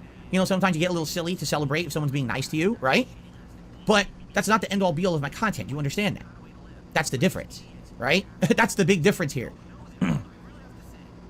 The point is, people can't see the truth because they don't want to, right? When you look at people who have hit their redemption arcs, it's because they hit their lowest lows. They hated who they were. They hated the content they were putting out. They didn't see a way out. And then somehow something turned around for them, right? But that's not me. I'm not, trust me, people want me to be miserable. People say all the time, oh, we believe that Phil hates his content, hates his audience, hates all this. It couldn't be further from the truth. But that's what they want. They want to believe that because they can't believe that someone like me is happy putting out small-time content. They can't believe it. What? Phil actually just wants to make this content for his small audience? Yes. Yes, I really do. That's actually, back in the day when I started on YouTube, that's what I was intending. That I would have a small audience who would like the silly stuff that I was putting out. I never really took it that seriously. It was just kind of a silly, frivolous hobby. A joke. I never intended to become someone who did this for a living. I never intended to blow up on YouTube. You know? Why do you bitch and whine and moan and cry about the fucking YouTube algorithm and that shit when it comes to either fucking the normal algorithm for your normal videos or for fucking YouTube shorts? You just said earlier on, what's the fucking point of doing a react video if it's only going to get 400 views?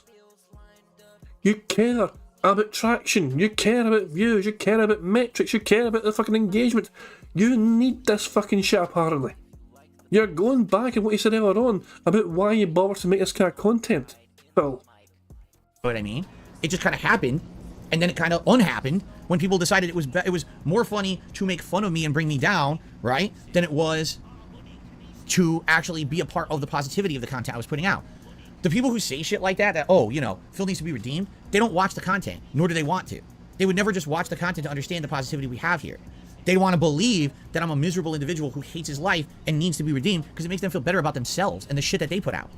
They don't get it because they're not there. It's kind of like I say about my marriage too. If you've never been happy and in a position where you're truly happy, you would never understand someone who's happy because you haven't had it. You maybe even believe it doesn't exist. There are people who cannot believe that I'm happy sitting here putting out this content for you every day. He's a liar. He's making it up. He, you know, oh, I have evidence that he hates his job and he hates his viewing audience. What are you talking about? Again, I have opportunity. I have so many opportunities to do other shit that people are offering me on a daily basis. Go do a podcast, do this kind of content, this show. No, hold on a second. We have a bingo there. We have a little bingo there.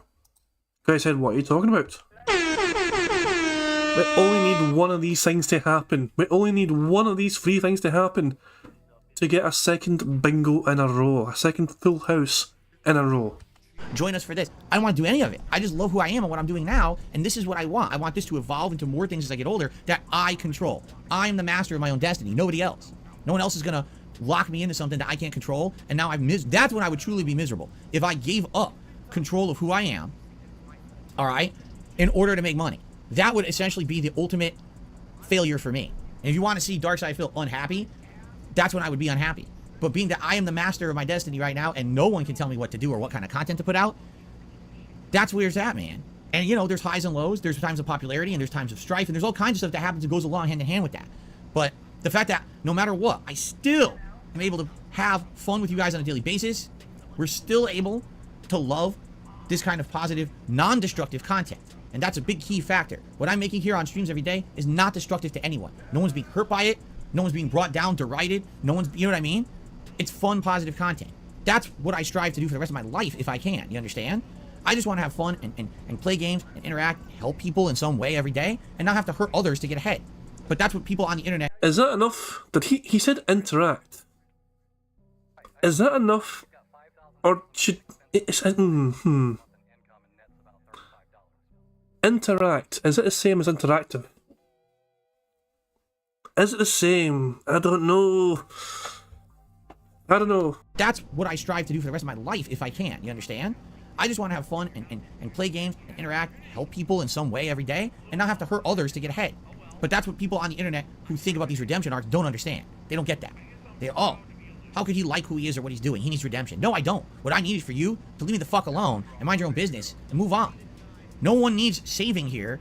If anyone, you do. If you're so infatuated with me, you're the one with the fucking problem, not me. I'm doing all right. Okay. Anyway. Oh, my chat is screwed up. Hold on.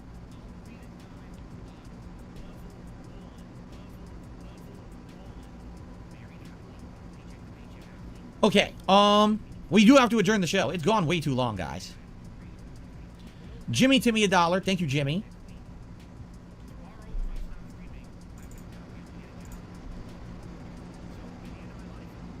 There we go.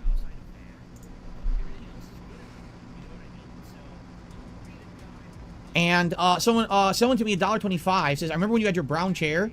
If you hit a certain level, you would do a chair spin. I miss when you did that.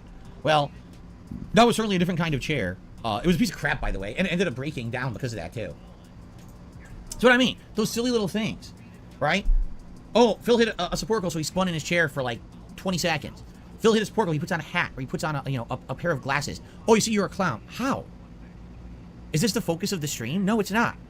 What are you talking about? But again, they have to justify. They can't believe that someone like me could be happy and successful. They can't stand it. But wait, you didn't degrade yourself. You didn't act like an asshole. You didn't completely sell out. You didn't do this. You didn't do the things everyone else is doing. How is that possible? You wanna know why? Because I fucking ignored you. That's why. Because I ignored you and your shit. And your shitty way of living. And your shitty lack of morality and philosophy. There you go. Okay.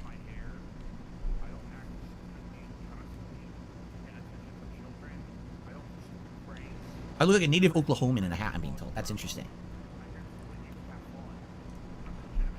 Alright. My friends, I think it is time to adjourn our show for today. Thank you very much for a more chill show. Like I said, there was way less to talk about in general today. But of course, then when we go to Q&A, it opens up. I do think we will skip Ask the King this month. I don't see how we could possibly fit it in next week. Being honest, we need to absolutely kind of, hunker down. And we absolutely need to get to a point where we get as far into these games as possible, right? And at this point, we're kind of, I think another day off, another fucking day off from gameplay streaming. We're never going to get any progress. So Ask the King will go on hiatus. We'll probably bring it back maybe in June. We'll see. But for now, no Ask the King this month. I don't think it makes sense. Okay? All right, guys. Thank you for a great show. I really appreciate it. All right. Let's jump into Zelda. We're going to actually go to the first dungeon right now. And thank you for chilling. In the meantime, again, I hope you're all enjoying your spring. I hope your allergies are not bothering you too much. And I hope to see you all again on an awesome episode of the Level 1 Podcast tomorrow. Peace out. See you then. I'm still not sure whether to count interact as the same as interactive. Because when he says interactive, he's kind of referring to the audience being interactive with him. The way he said it there, it was kind of like the other way around. It's a weird one. Should I do a poll? Should I do a poll for interact? Yeah. We'll do a wee poll, we'll keep watching as well. So let me do a wee poll very quickly. Keep in mind, the very important poll determines whether we get a full house or not, basically. Unless Bill says or does something here before recording for gameplay. Which is still possible, of course. Interact. Do it count. There we go. You guys will determine. You guys are in charge of the poll. Let's just crack on with the bingo and keep going with it until Phil starts recording for gameplay for YouTube. Okay. Alright, guys. I told you my internet would stabilize, by the way. It was just a random thing going on. All right. So what we're going to do is resize the webcam. And very briefly, I just got to use the restroom. And then we're going to jump into Zelda. First major dungeon in Zelda. You know, there's the minor shrines, but now we're going to get into the real major dungeon and see what it's like in this one. Okay? Okay. So, hold on one second. All right. I am not going to monetize you. I'm simply going to mute the mic, and I'm going to head to the restroom, and I'm going to come back in a few minutes, and then we're going to start with the dungeon in Zelda. Sound good? I'll be right back. This is a point where we fast forward. And fast forward again. And again. Here we go. He's coming back, so here we go. Okay, everybody, I am back. My nose itches. Welcome, everyone. Welcome back. Welcome back. It's time to continue on with Zelda now. Are you ready? All right. I got some tips. Let's see here. Thank you. Jinx tipped another $5. Said, I'm very happy that we're just ignoring drama and we're going to have some fun gameplay today. Thank you, Jinx. That's right. I'm not playing the game of the nonsense. I'm just not. I'm ignoring all of it. I want nothing to do with any of these freaking people. No matter how much they keep putting me in their mouths, my name, that is. Not anything else, but my name in their mouths. I want absolutely nothing to do with it. So, by the way, my internet is dropping out again. Did this happen when I was gone? My internet is dropping out again, guys. Just give it a second to solidify again. Hopefully, it's just a momentary thing. In the meantime, I got another $5 tip.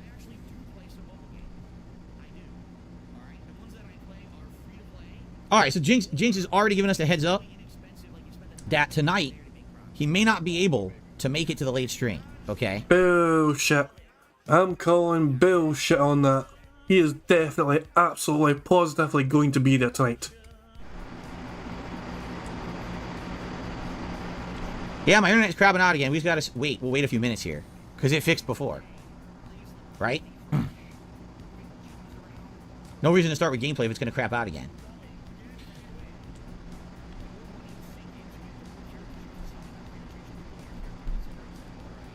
Okay. No, it's not a DDoS. See, you guys don't understand how DDoS works.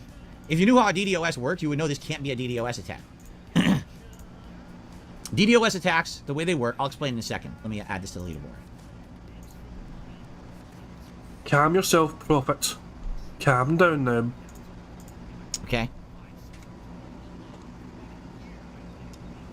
No, turning down my bitrate would not help. Because this is a fluctuation in the line, okay? Oh, no. Prophet, don't rise. Don't rise to it, Prophet. Can you guys still hear me and everything? Here, I'm going to type in the chat too. FYI, guys, I'm having more noise in my internet line. I'm going to let it solidify, and it should get back to normal soon. Please be patient, and if the stream freezes, refresh. It should come back as I'm still broadcasting. Yeah. I have 2 shoutouts to do for Super Chats. So here's the deal. If there was a DDoS, or DDoS, however you call it, okay? The way it works is someone hits you with an insane amount of packets of information against your IP address, all right? When they do that, what ends up happening is it floods your modem, and your modem gets kicked offline. You understand? So with a DDoS attack, it's very easy to tell because you go from full quality to 0. There's no fluctuation up and down like this. With a DDoS attack, it's like all or nothing, all right? When I see these fluctuations, that means that there's some noise in the line usually, okay? Which basically means there's something, you know, maybe there's an issue with a connection out there, you know, it's just a fluctuation somewhere. But a DDoS, you're off the net. You're just goodbye, and what ends up happening is all your equipment has to do a hard reboot to get reconnected. It has to reestablish a fresh connection from scratch. So that's the difference. If this were a DDoS attack that I was getting today, I wouldn't even have a continuous stream. The stream would have went completely down, and then you would have had to wait for my modem to cycle and come back up. That's not happening. So it's not a DDoS attack. You understand? What's really weird about that is I've not had what I thought was a DDoS attack in many years, and then all of a sudden, when I was on that Side Scrollers podcast, it went to 0. Well, that's it good did. timing. It went to 0, and I lost my internet for like 5 minutes. And it had to. It looked distinctly to me like a DDoS attack. This is all Phil.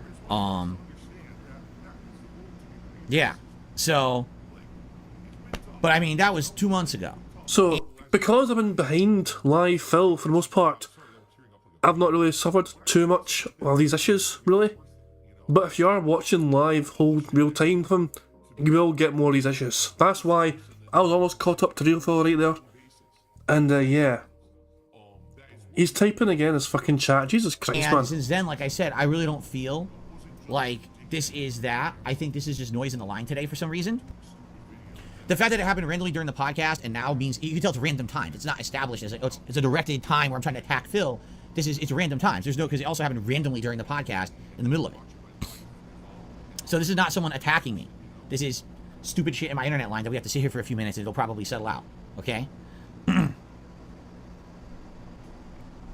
Again, if the stream dies, please. So Prophet is explaining that YouTube is throttling him. YouTube is throttling him back. Because he's trying to fucking stream at like 16,000 bits per fucking second or some pish. It's crazy. The Prophet's saying he has his bitrate too high for 720p and they're trying to kick him back to 9,000 kilobytes per second. Please try refreshing. I'm hoping this will solidify in just a few minutes. Sith Alchemist says they could DDoS you for like a minute and turn it off. Yes, but the point of a DDoS, again, you're missing the point. If someone actually DDoSes you, they're hitting you with so many packets of information, all right? You go, boom, you're right off the internet. Your whole system has to recycle and reboot from scratch. Once it does, then you reestablish your connection, it's good again. But if they hit you again, boom, you're off the internet again. It's as if someone walked into your house and unplugged the internet cable, holds it away from you for like a few minutes, and then gives it back to you. That's a DDoS attack. This is not a DDoS attack. I'm seeing my internet go like this, like a wave. So because of that, I know that it's noise in the lines. It's some crap going on with my ISP. It's not a DDoS. They're distinctly different with the way that that you get a reaction from it. You see, distinctly different. They look completely different the way that they go. Like I said, when I was on the Side Scroller show, all of a sudden my internet went from green to 0, as if someone just said, "Hey, give me that wire," boop, and unplugged it from the wall. And then all of a sudden, I waited a few minutes and everything recycled, and then everything came back. Weird, because I don't know how someone could have DDoSed me because I haven't given out my IP address in many, many years. You know, years ago I swapped out my modem to get a new IP address, and I've had a new one since then. All right, so I have no clue, you know, how someone could have got my IP address.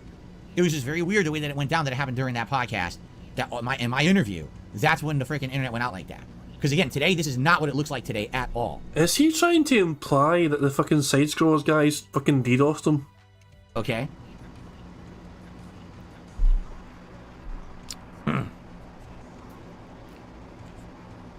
Okay. Some shout outs to do while we wait. I'm seeing, it looks like the internet is solidifying, but I want to wait a minute before we start with Zelda. It looks like O did a super chat and said, "What dungeon are you going to do today?" It's the Rito dungeon. We did the Rito village. We climbed the mountain, right? We met with I forgot the kid's name. He's the Rito teenager or whatever. I've totally forgotten his name, Talin or something like that. And he's helping us to get to the entrance. And that's what's up, Jade. Good to see you today. How are you? And that's the dungeon we're doing today. We're about to start it. Like, we're only a few platforms away from entering the dungeon. Okay. So we should be able to start it, you know, momentarily. Maybe a few more minutes here, and of platforming in, and then we should be able to get in and start the actual major dungeon. So thank you for the super chat. Jack did a super chat. He says, "I'm back." Welcome back, Jack, and thank you for the super chat as well. Okay.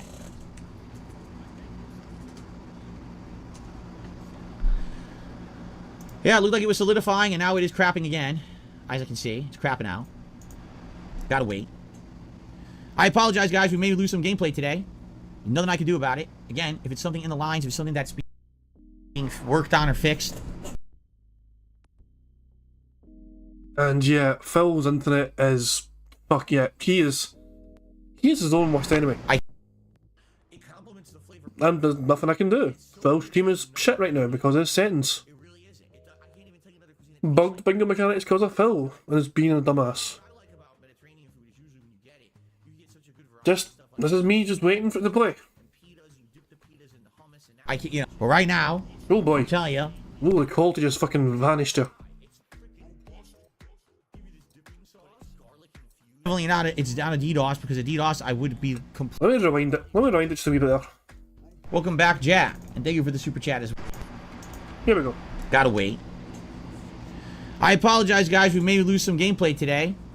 Nothing I can do about it. Again, if it's something in the lines, if it's something that's being worked on or fixed, I can, you know. But right now, I'm telling you, it's definitely not. It's not a DDoS, because a DDoS I would be completely. What did actually fucking did some of his content just fucking disappear there? Now, I'm telling you, it's definitely not. It's not a DDoS, because a DDoS I would be completely losing my connection, and I'm not, as you can see. So it's just, it's noise in the line. It's being stupid. Pickleman says, "Oh, update your router and modem's firmware. That will fix the problems." No. Oh, not. I love how we know what the problem is, and Phil refuses to admit it. We know exactly what the problem is. Jesus Christ, man, Phil, this is fucking embarrassing. It will not. I mean, it very well. Yeah, this is unwatchable. It really is. Well, could help some stuff, but it's not going to help this problem currently that I'm having.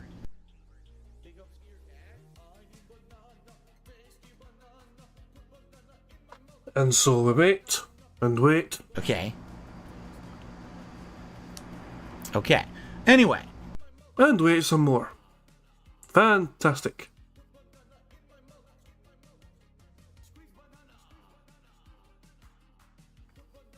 Well, now what? Oh, Jade, you said you saw. Oh, for fuck's sake. This is unbelievably annoying. Fast X 10 out of 10. He said. I'm gonna just pause it literally myself to try and fucking build up some speed up juice, if possible. Well, I'm gonna rewind it a wee bit. I'm gonna wait a bit. I'm gonna just fucking, I don't know. I'm gonna look at a random fucking DSP clip. Let's see this old clip here. What is it with these strong, hot Latino women in these games, huh? Okay, that was random. Okay, that's a great fucking point. Yeah, what's the deal with all the strong Latino women? What the fuck? Right, let's see if that... If my internet was totally messed up, then things wouldn't be loading at all, says Phil in his chat. Could help some stuff, but it's not going to help this problem currently that I'm having. Okay? Okay. Anyway, Oh, Jade, you said you saw Fast X 10 out of 10, he says. 10 out of 10. He believes that the Fast and the Furious 10 out of 10. Well, I haven't seen the last 8. I saw the first one. I think I might have seen the second one. But I haven't seen them in a while, so.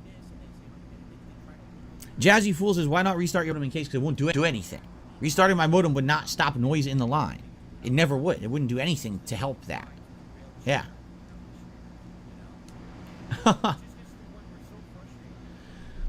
So by the way, I received a tip. I don't know if you guys can hear this right now. Because The suspense is fucking tangible.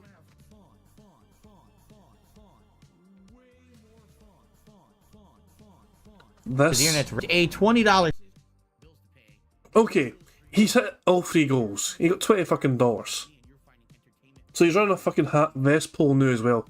This is unbelievable, Phil. Your stream's unwatchable. Give up. From 1 Minute Man. Give up, Phil. So 1 Minute Man, thank you. This is unwatchable as all hell, Phil. Holy fuck. Yeah, we are out of speed up juice. We are. I'll type this in the chat. We're live. Too. Look at the wee red symbol here. Down here. Alright, guys. Live. I got a tip. Just be patient, we'll get through it. Phil's in denial here. Phil is in so much denial. So yeah, as long as Phil keeps his bit rate at like and we hit that the high, best goal, so I'll do the as long as he's got a bit rate that fucking high, Ed's gonna fucking keep doing his tape. I'll do the poll for it while we wait for the internet to solidify. There we go. Okay.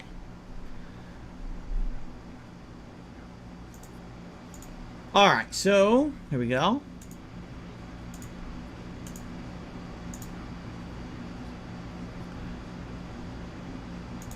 $20 tip from 1 Minute Man, and that means that we did hit the vest goal.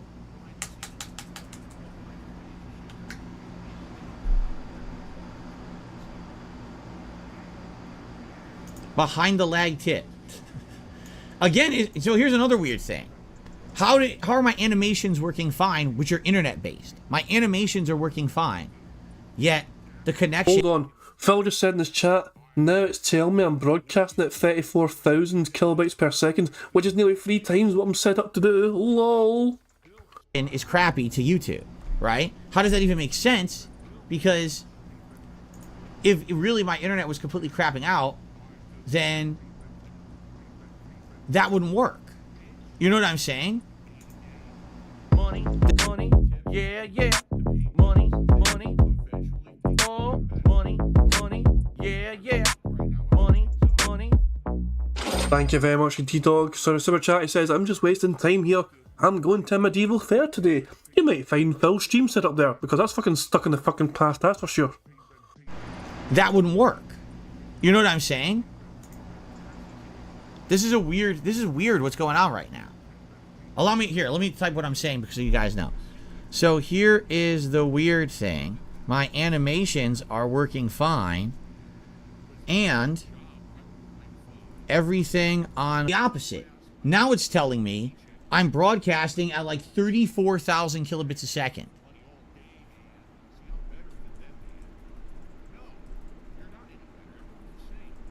So as you may have guessed, that jumped all on its own. I can't do a thing about that.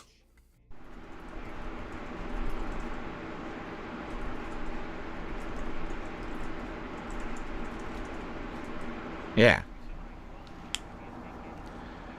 Yeah, I was saying I was broadcasting at 34,000 kilobits per second, which obviously I'm not doing. I'm told it to do 12. So again, this is not something I'm controlling. It's just going crazy. The thing's going nuts. Oh, Prophet has a theory that his OBS updated and set it to VBR. It's very possible. Yes, that's what it literally just said. It said at first I was only doing like 1,000, 2,000. Then it went from red to the opposite red, saying I was broadcasting at 34,000 kilobits per second, which obviously I wasn't trying to do. I've only had it set for 12. So again, it's a weird connection issue, and that's definitely not a DDoS. Again, a DDoS, I wouldn't even be on the internet. This is saying I'm broadcasting at 3 times the strength of what I want. Remember, this is all meaningful content. This is the most meaningful content Phil's making on all of YouTube. You'll not find more content more meaningful than what Phil is producing right now, at this very moment in time.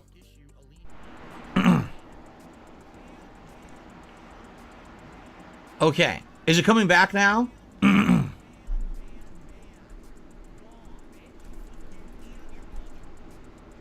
Looks more solid now.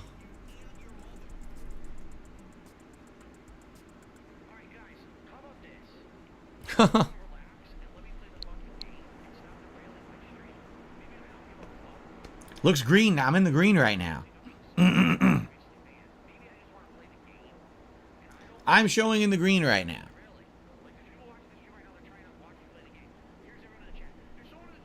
People are now saying it's fine. See? It was... There's some good timing right there. Oh, it's fine. Dead. I need to rewind just to make sure I don't miss anything. Hold on. I understand that people right now are so...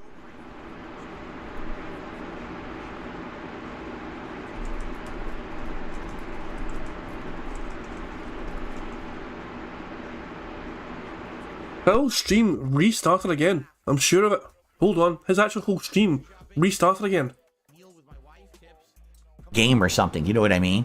That would suck. Imagine if it was like Street Fighter 6 premiered. That is at the very start. This is me at the very start of his fucking stream again. And I'm only behind by like 2 minutes. Game or something, you know what I mean?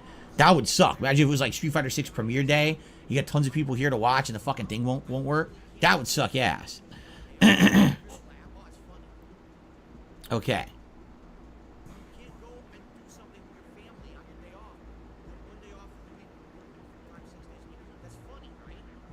The stream ended. Didn't end for me. I'm still broadcasting.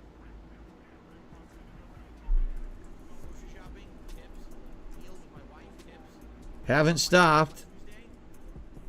And showing in the green. Let me refresh again. YouTube's still showing everything fine. I have no idea.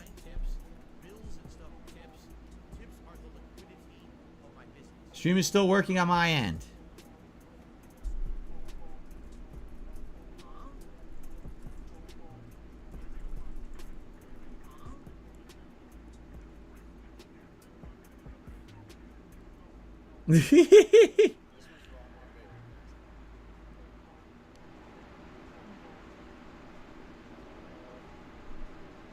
Bruh.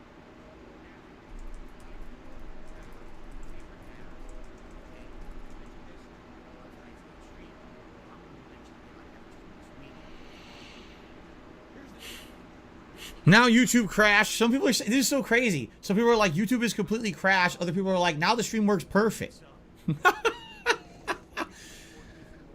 This all sounds like a YouTube issue to me. Again, here's the thing. All right, how could it have been me when all my internet continued to load fine on my end and all my animations were playing and everything was working, and that's all internet based? You know what I mean? So it sounds like it's all YouTube. YouTube must have really got crapped out today and had major problems or something. Because I'm good. On my end, I'm good.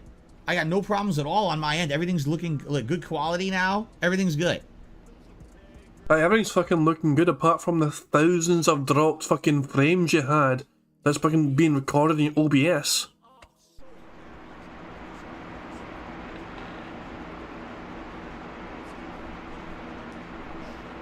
We're good? People are coming back. Okay.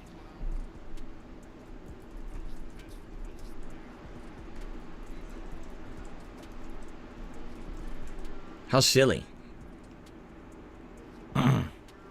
You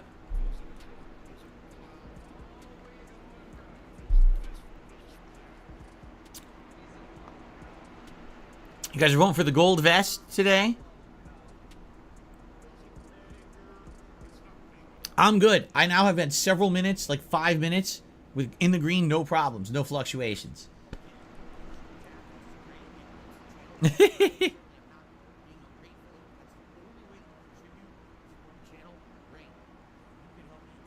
Did this ever used to happen on Twitch?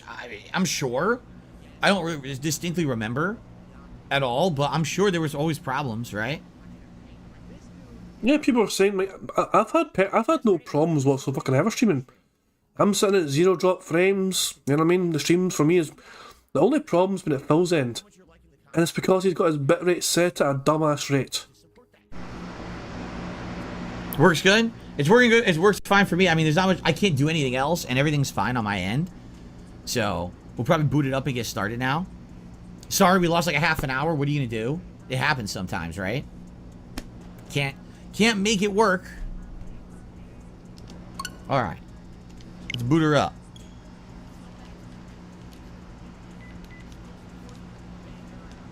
Again, weird YouTube side issues. Big Mac re-upped his membership for 2 months. Says, I appreciate your positivity. You're a good person. Thank you, Big Mac. That's a nice thing for you to say. I appreciate that very much.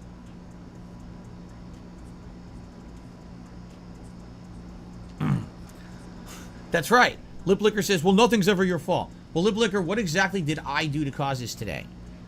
Even if it was a DDoS, did I do that? Did I DDoS myself? So how exactly could you blame this on me exactly? Fucking let me think of all the fucking ways that we could fucking pin the blame on this silly little pig roach. You set your fucking bitrate at a fucking ridiculously high level, higher than what's being fucking recommended.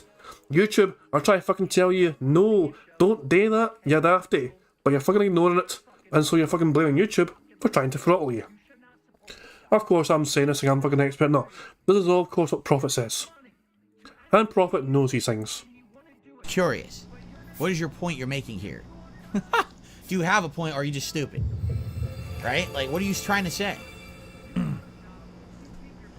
Abdullah says, is Fear 2 a good game? I know it's 14 years old, but I'm interested in trying it. If you have never played Fear 2 before, and you don't know the plot, it's a good game. It's an actually well-written plot that's scary, it's interesting, and it keeps you guessing what the hell's going on in the game. That I really like about it. So, in that regard, yes. Excuse me.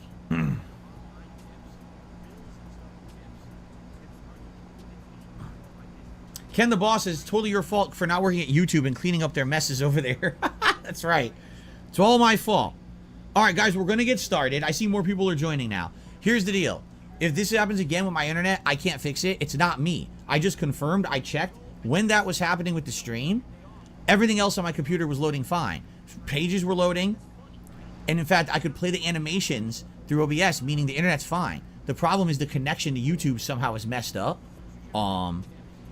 It's not me or anything on my end. It seems like it's a YouTube thing. Because how is it that only YouTube's having the issue with the stream, but everything else was perfectly fine, right? And like I said, it's not a DDoS. If it was a DDoS, I'd be knocked completely off the internet. Nothing would be working. That was definitely not a DDoS. That was some kind of a weird connection issue with YouTube. And the weird part was, at first it just kept going up and down like this. Then all of a sudden it went up to like 34,000 kilobits per second, indicating like something was getting forcefully pushed through the line, like an update. And then went right back to my normal streaming quality, and now I'm good. And I've been good for like 10 minutes. So it seems like, again, it's some weird thing with YouTube going on today. Okay? So again, no worries. My apologies if the stream dies again. Please just be patient. Just keep sticking in there. Keep refreshing. It should come back. But I do need to get some gameplay in today. I'm not going to sit around and wait forever. Okay? Will I be watching the Five Nights at Freddy's movie? I have no idea. I might like to watch it just for curiosity's sake, but I'm certainly not excited for it being good, considering the game's not good. Alright, you guys voted for the gold vest, so let me get the gold vest, and we'll get that going, and then we'll get started with gameplay. Okay? Okay.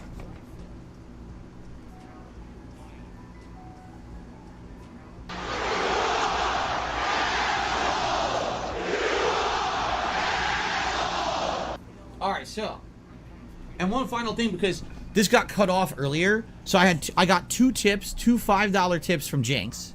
Alright? Jinx is excited for the stream to start, but then noted Jinx will not be here on the late stream tonight. So right now we're at a 15 vest streak, but this is probably it. That's probably the end.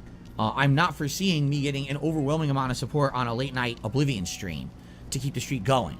So that's probably it. Thank you everyone who kept it going for 15 straight streams. I really appreciate that, but it looks like this is the last one. It's the last hurrah. Let's have a good Zelda stream with the streak, and tonight I guess we go back to normal, which is fine. It's been a good run, okay? Because no one even heard me say that because the freaking internet cut out, or whatever, the stream crapped out. So no one even heard me say that. Okay. This guy's an idiot. He thinks that we don't know it's his 100 sock accounts. I'm just going to keep banning them as I see this guy keep coming in. Okay. Alright, are we ready? Are we ready to start? Okay. Alright everyone, welcome back! And this film is now officially recording for YouTube. And Prophet was trying to call apparently. Sorry about that. I didn't realise. Hold on, 2 seconds. Give 2 seconds here. Oh my. I don't know who sent me the image. Someone sent me an image on Discord. I don't know if I should tell them the Discord name because it's different from YouTube name, but thank you very much for sending that. But and also Prophet missed calls. I'm sorry. Here we go. Hold on. You do? Hey. Yeah, here I'll give you a rundown really quick of what happened. Go. His bitrate is at 16,000. All right. Yes. What happened? YouTube throttled him down. Now, his PC is fine. It's not a line issue. It's not a YouTube problem. It's a Phil problem. And they're trying to throttle him back, but because he has his bitrate forced, every time they throttle him back, it kicks back up. So he's fighting the YouTube ingest server as the server's saying, no, you're too high. We're going to push you back down until you lower your bitrate. Righto. So if he does his animations or if he opens up a web browser, it's going to be fine because that's not affecting him. It's YouTube that's causing the issue for him for his stream. The rest of his computer will be fine. Okay. So, Okay. basically, it's all his fault. Yeah, everything on here, it's him. And he'll never admit it. He can lower his bitrate to 6,000, but he's not going to do it. Okay. Okay. I'm glad to let you talk, by the way, because I'm trying my best to update things at my end while I'm letting you talk and cook. And I know you wanted to get it off your chest. I know you wanted just to rant and rave about. Oh, that's why it just. I was sitting on break here, and I'm just like, what the fuck? Yeah, I had a feeling you were just fucking festering, just fucking waiting to just spew. Like, yeah, he is really. So there's a strong likelihood then it's happened twice during the podcast. So there's a strong chance It's gonna happen again. Yeah, tonight at some point within the next hour, easily. Oh yeah, that's probably going to happen on and off all day long. Fantastic stuff. All right, thanks for having me on again. No worries. Catch you later. Later. Pure profit. It's like, pick up the fucking phone. I want to hit something, anything. The screen's blank right now, guys, but I'm updating something in my end for the bingo. So please don't mind me. Like, I'm just trying to get things updated at my end. But it's a couple of things I need to do. Hold on, sorry. In fact, I've got an idea. I am going to... Actually, first of all, I'm going to try and fucking not choke. Hold on a second. I am going to play you the intro. I'm going to play you the fucking intro while I take a couple of minutes to get this sorted out. Don't leave, don't go anywhere, because we've got some more things to figure out, okay? But you guys can enjoy this amazing intro that Pixar Animations made.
Alright guys, welcome back. Sorry for that.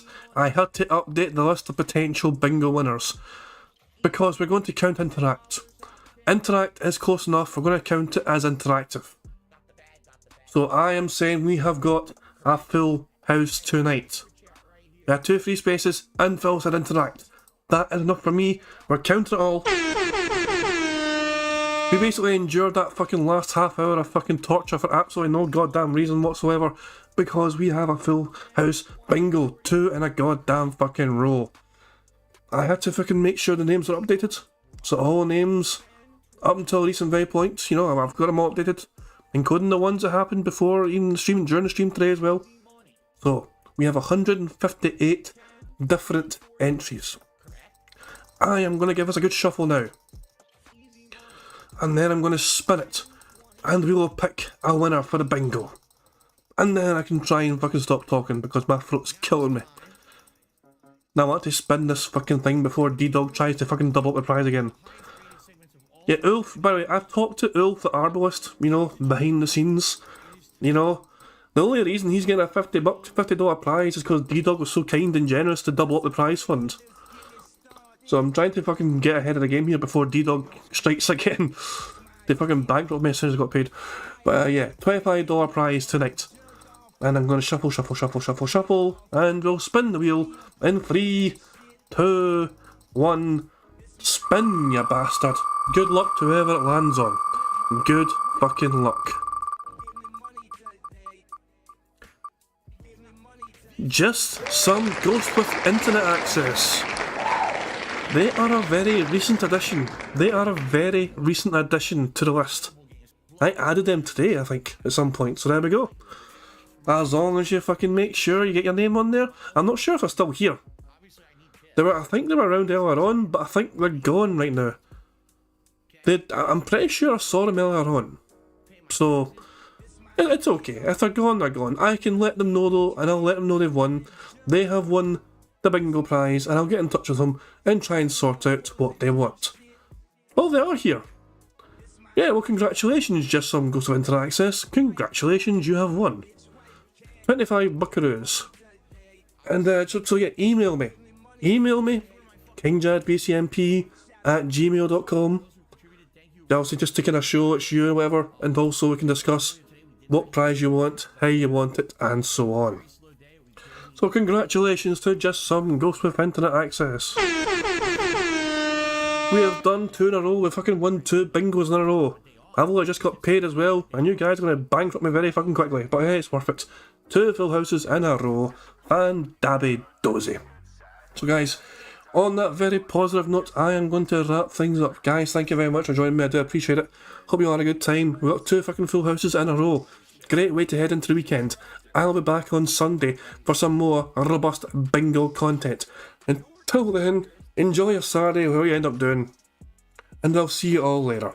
Thank you guys once again. I'm going to end how I always end.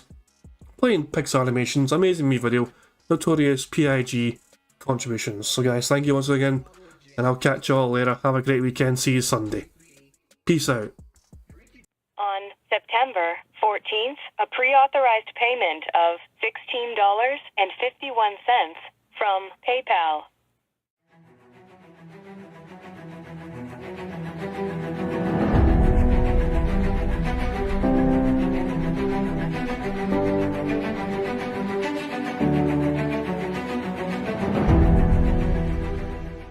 Alright, Luna Mills has tipped me $1.30.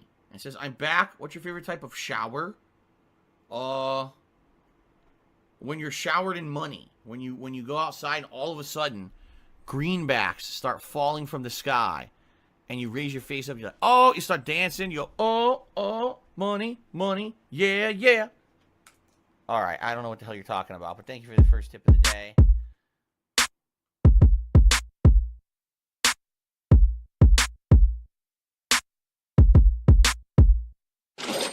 Money, money, yeah, yeah.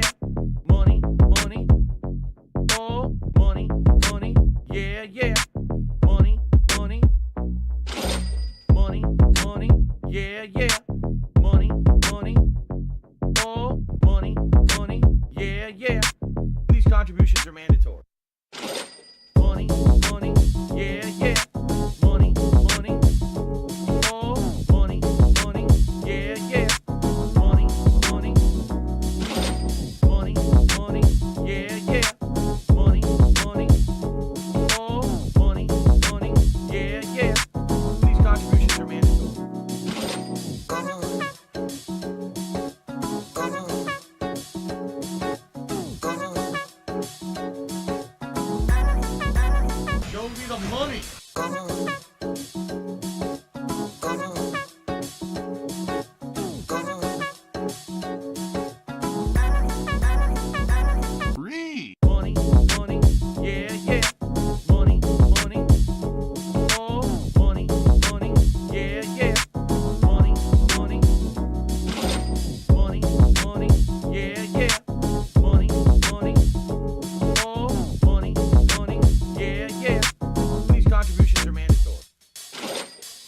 and it's gone. Just gone like that in an instant.